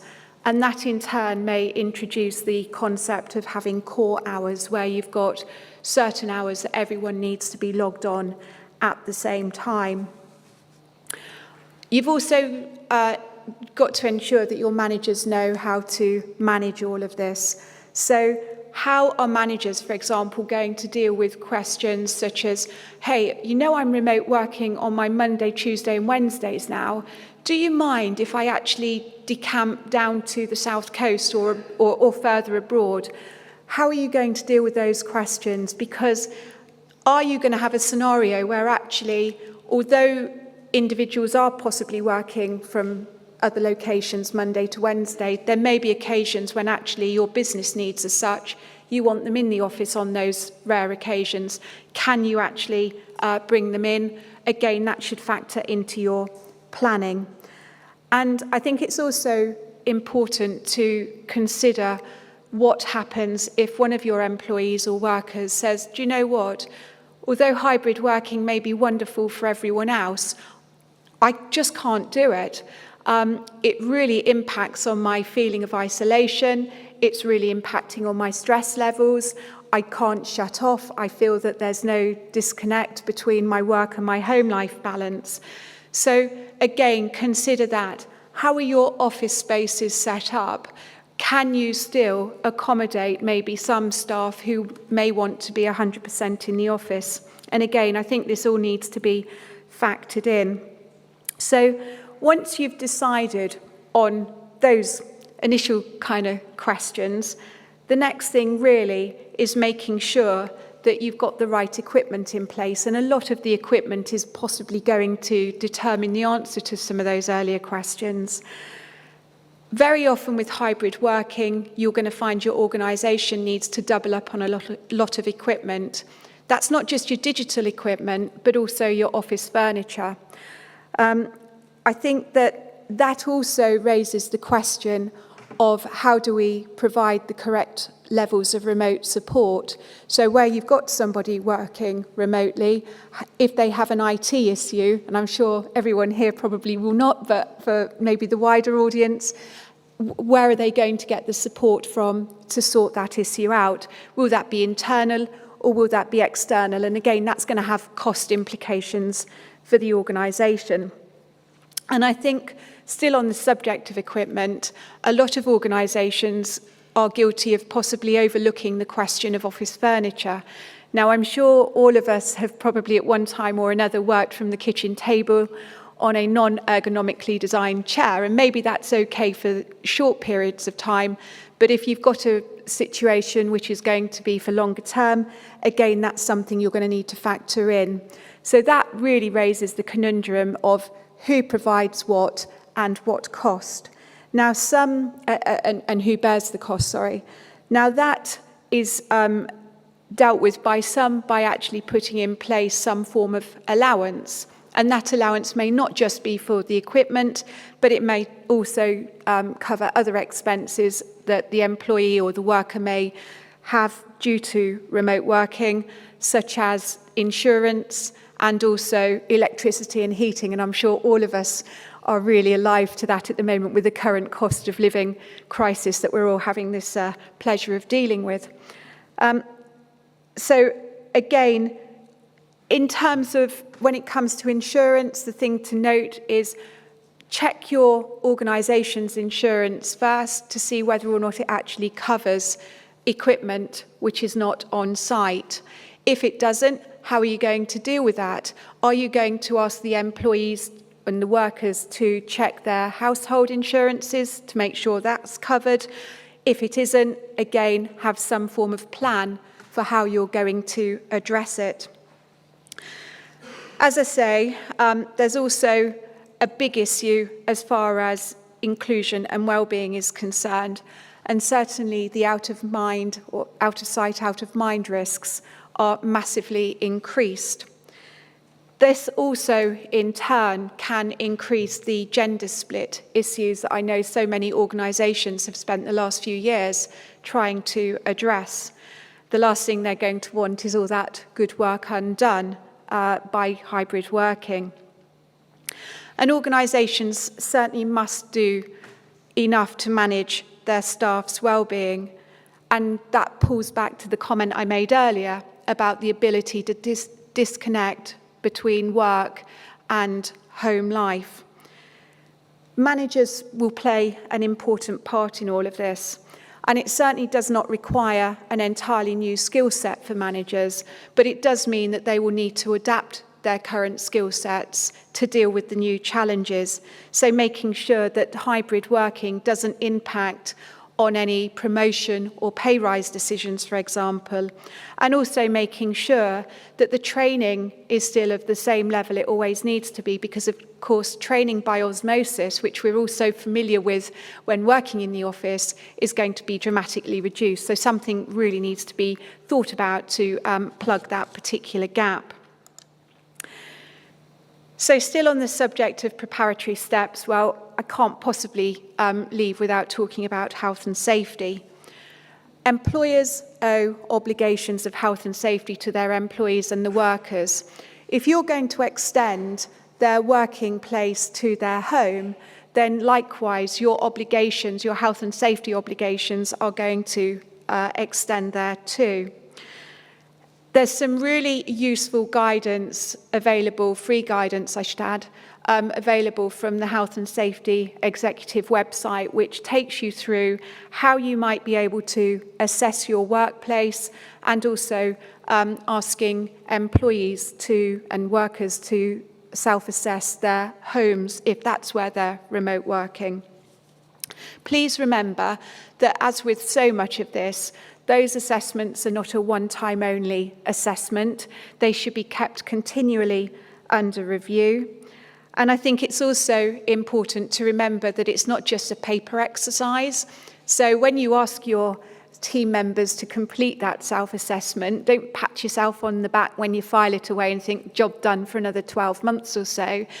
Remember to take note of what's actually in that assessment.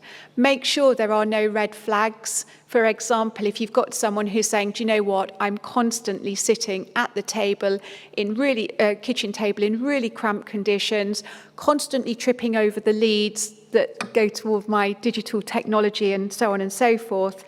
All of this could potentially have that nasty word claim attaching. It could certainly come back to bite. So check those assessments and make sure that if there is anything that you need to be doing to address those risks, you do them, please.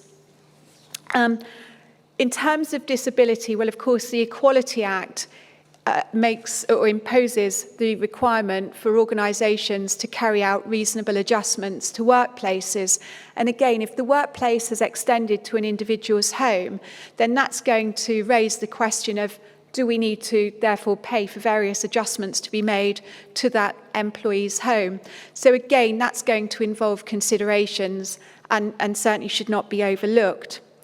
And I think also it's really important, picking up from the out of sight, out of mind comment I made earlier, that the last thing you're also wanting to do is fall foul of the Equality Act in terms of having a playing field which isn't quite level for your home workers and maybe your office-based workers, because again, employees have the right not to be discriminated against for protected acts. So if you find that one proportion of your workforce is more predominantly working from home and they are covered by the Equality Act and they're not getting the same treatment, inadvertently claims can arise. And just before I leave this slide, I think it's just worth noting that working time regs also have an application here. When you've got someone who is remote working, it's far harder to keep an eye on when they are working and when they're not. And of course, those regs impose on us the obligation to ensure certain rest breaks are met and that the 48-hour working week, if it is exceeded, then the right documentation is in place. So again, how are you going to make sure that's all managed? And the last point on that is, of course, when somebody is working, generally speaking, that's going to constitute working time.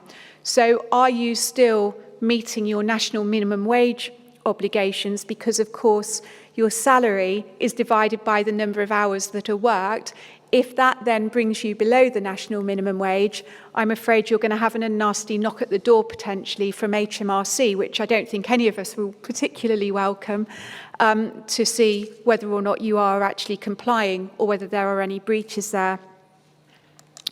So you've done your planning, you're ticking that box, you're good to go. What should next be thought about? Key really is whether or not the hybrid arrangement is going to be a contractual right or is it going to be fairly informal.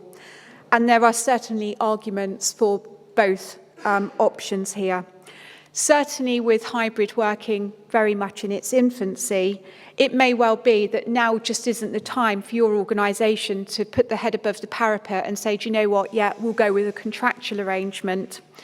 Instead, we're going to stick with an informal arrangement. And I think that still feels to me to be where most organisations are. And that's absolutely fine. However, I do really recommend that you still document what those informal arrangements are, just so that everybody's reading from the same page. And I think that in turn, or in time, that should hopefully help you head off any conflicts that may arise. Now, in the event that you do actually adopt the contractual approach, then there are a number of clauses in your contracts of employment that are going to be impacted by home working. A number of them are on the slide. So under the employment legislation that we now have, everyone needs to have their place of work stated in their contract. So again, if that has moved, that needs looking at. Hours of work likewise need to be referenced. And that really pulls back to the comment I was making about whether or not you're going to introduce core hours. Is it going to be variable? In 2020, we saw a change to the legislation in terms of what's required in contracts, and now there's some additional obligations as far as that's concerned. Expenses is another area for you to think about for your contracts. Again, you may find that employees say, well, actually, or workers may say, well, actually, although I'm normally working at home Monday, Tuesday, Wednesday, you've asked me to come in next Monday, Tuesday, Wednesday to attend one of these seminars or to do something. What happens then with their travel expenses? Are they entitled to travel expenses because now the office isn't their normal place of work on those days? So again, that's something that really needs some thinking about. There are no right or wrong answers. It's just making sure that you've thought about it and worked out what that answer is before you have the conversation, possibly. We're also seeing a few new clauses coming about, and that's one of them being the home working trial period. And that really is designed to ensure that organisations do have the flexibility in keeping hybrid working under review and making sure that they can adapt those arrangements to really address any cost or culture implications they may encounter along the way. I think it's also important to make sure that your confidentiality clauses are looking okay and that they cover any documentation that may be taken out of the office. Confidentiality clauses are always an area that we advise our clients to make sure they've got absolutely right, and certainly where you're dealing with organisations that deal a lot in technology, I suspect you're all going to be fairly familiar with those clauses.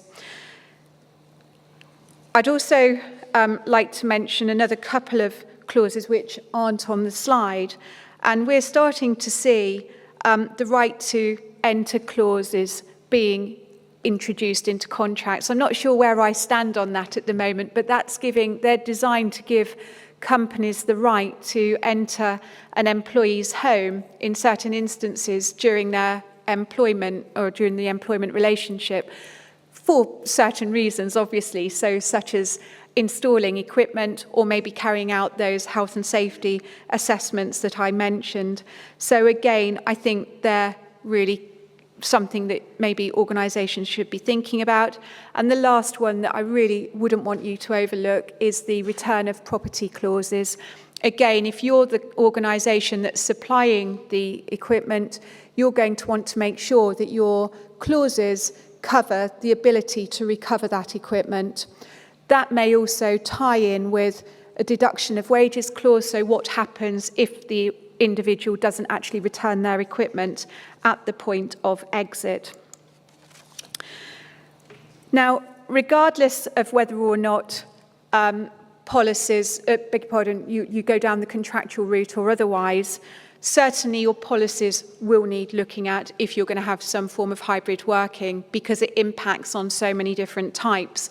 And on the slide, I've listed a number of them. Now, the flexible working policy, we're probably all fairly familiar with that. Many of us probably have those in our organisations. They tend to cover things like how you make the application, what the application process is, if the application isn't successful, what is the appeal process, and so on and so forth.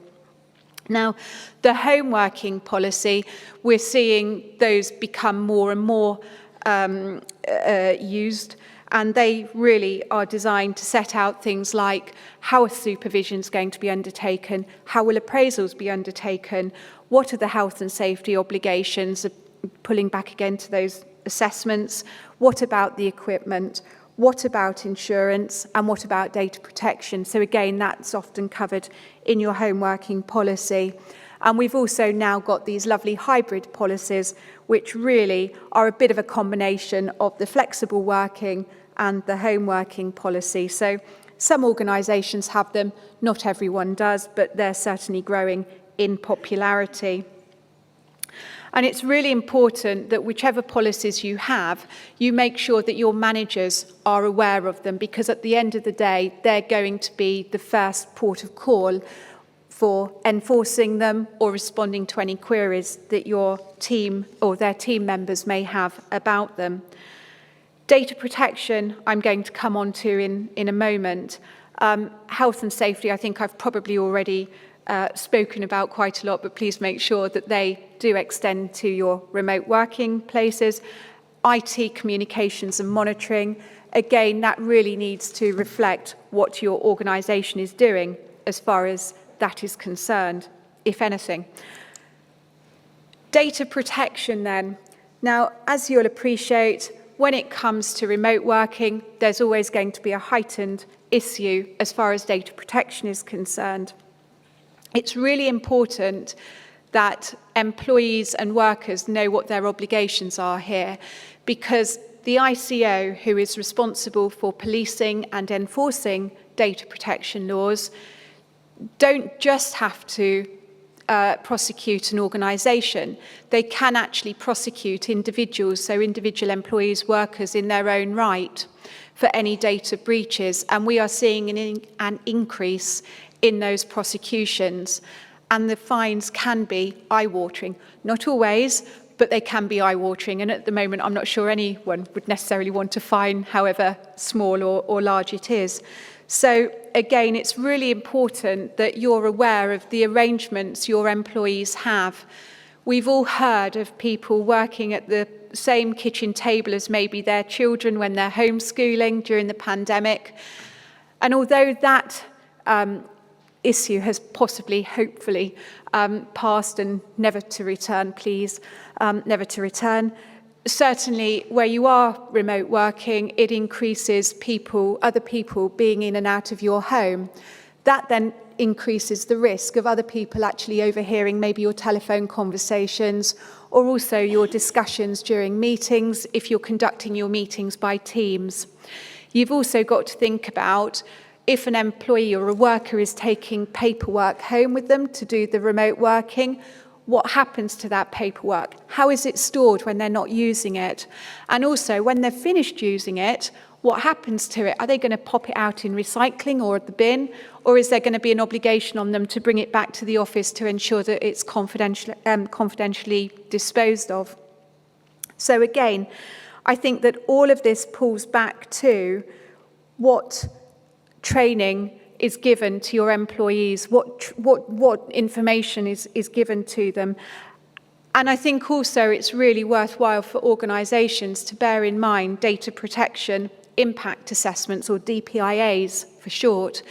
These are really, really useful tools to enable organisations to identify the type of data that is being used by these individuals, and also the risks, therefore, that can arise in terms of how that data is stored and used and disposed of, etc.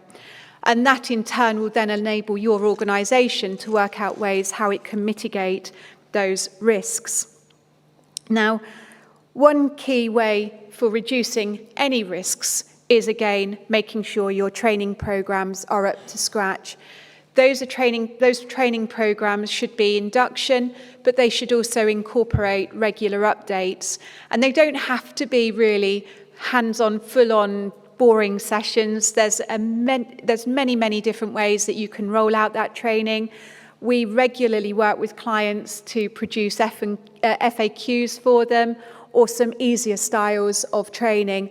And I'd also refer you to the ICO's website, because that's, again, got some really good tools on it, which might give you some ideas for how training can be delivered and kept up to date. Now, before I leave the world of data protection. Couple of last words. Again, make sure your data protection policies reflect what you're doing and the obligations that you expect your individuals to comply with. Also, make sure that your HR privacy notices and your third-party privacy notices are up to date and cover what they need to be covering. Also, make sure that your systems are set up so that anything that is on those systems is securely stored, and there'll be many people speaking after me today that will tell you more about that than I ever could. And also making sure that people know they shouldn't be using necessary WhatsApp groups to talk about confidential information. I'm sure we're all fairly familiar with teams having their own WhatsApp groups now where they're communicating when hybrid working because they're not necessarily in the office. So again, just keep an eye on that, please. So the last area I'm going to cover this morning is productivity monitoring. Again, this is something that I'm sure many of you will realise has gone absolutely crazy. There's been a number of surveys that I'm aware of where they are talking about huge increases in data, monitoring of individuals who are remote working. Certainly, those in the age bracket 18 to 34, surveys are suggesting that monitoring has increased by 50%, which is absolutely huge.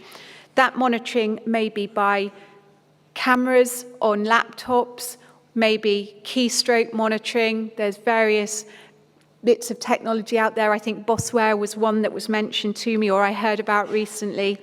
So there's lots of different ways of actually monitoring. But the question is, should organisations be monitoring? Ultimately, any form of monitoring really needs to be carefully thought about, because if it is not carefully thought about, there are potential human rights claims out there, and there are also potential claims by employees or workers that the organisation is in fact breaching that individual's data right. So it's coming round full circle almost. So again, it's really important to be aware of what you're doing. In addition to those forms of claims, we're seeing some employees who are resigning on the back of it, and not just bringing those standalone claims, but whacking on a constructive dismissal claim. So it's all getting a little bit expensive, potentially, to deal with. And even if you put those legal risks aside, I think it's really important to think about why you're looking at hybrid working in the first place. Given the current skills gaps that are constantly being talked about in the press, and it was again yesterday mentioned that unemployment is at its lowest rate, and vacancies are at their highest, I believe, that often hybrid working is used as a retention strategy or a strategy to encourage candidates to apply for your jobs.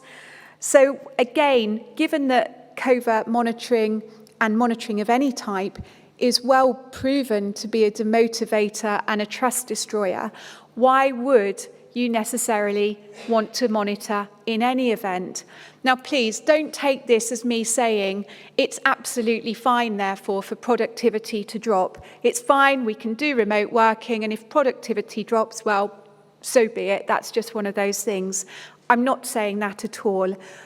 It comes back to making sure that your managers have instilled in their teams what outputs should look like. We don't have office presence anymore, so you can't see whether somebody is actively engaged in working. So it's just a case of moving your expectations or and communicating those expectations as to what their output should now look like. And I think that if you identified that those outputs are not where they need to be, then it's at that point you need to be applying your performance management process and try and address it.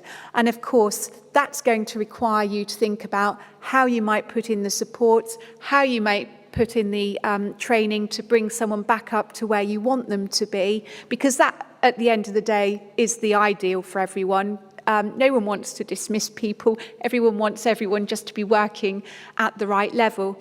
So if you hit it from the get-go, if you like, and hopefully head it off early, then hopefully it should make for a pretty decent arrangement for you going forward. So that is all I wanted to speak to you about this morning. I don't know whether there's anyone with any questions now that they'd like to ask, or if anyone would like to come and grab me after the session has closed and ask a few questions then. In that case, I'll pass over to the next speaker. Thank you. Thank you for your time.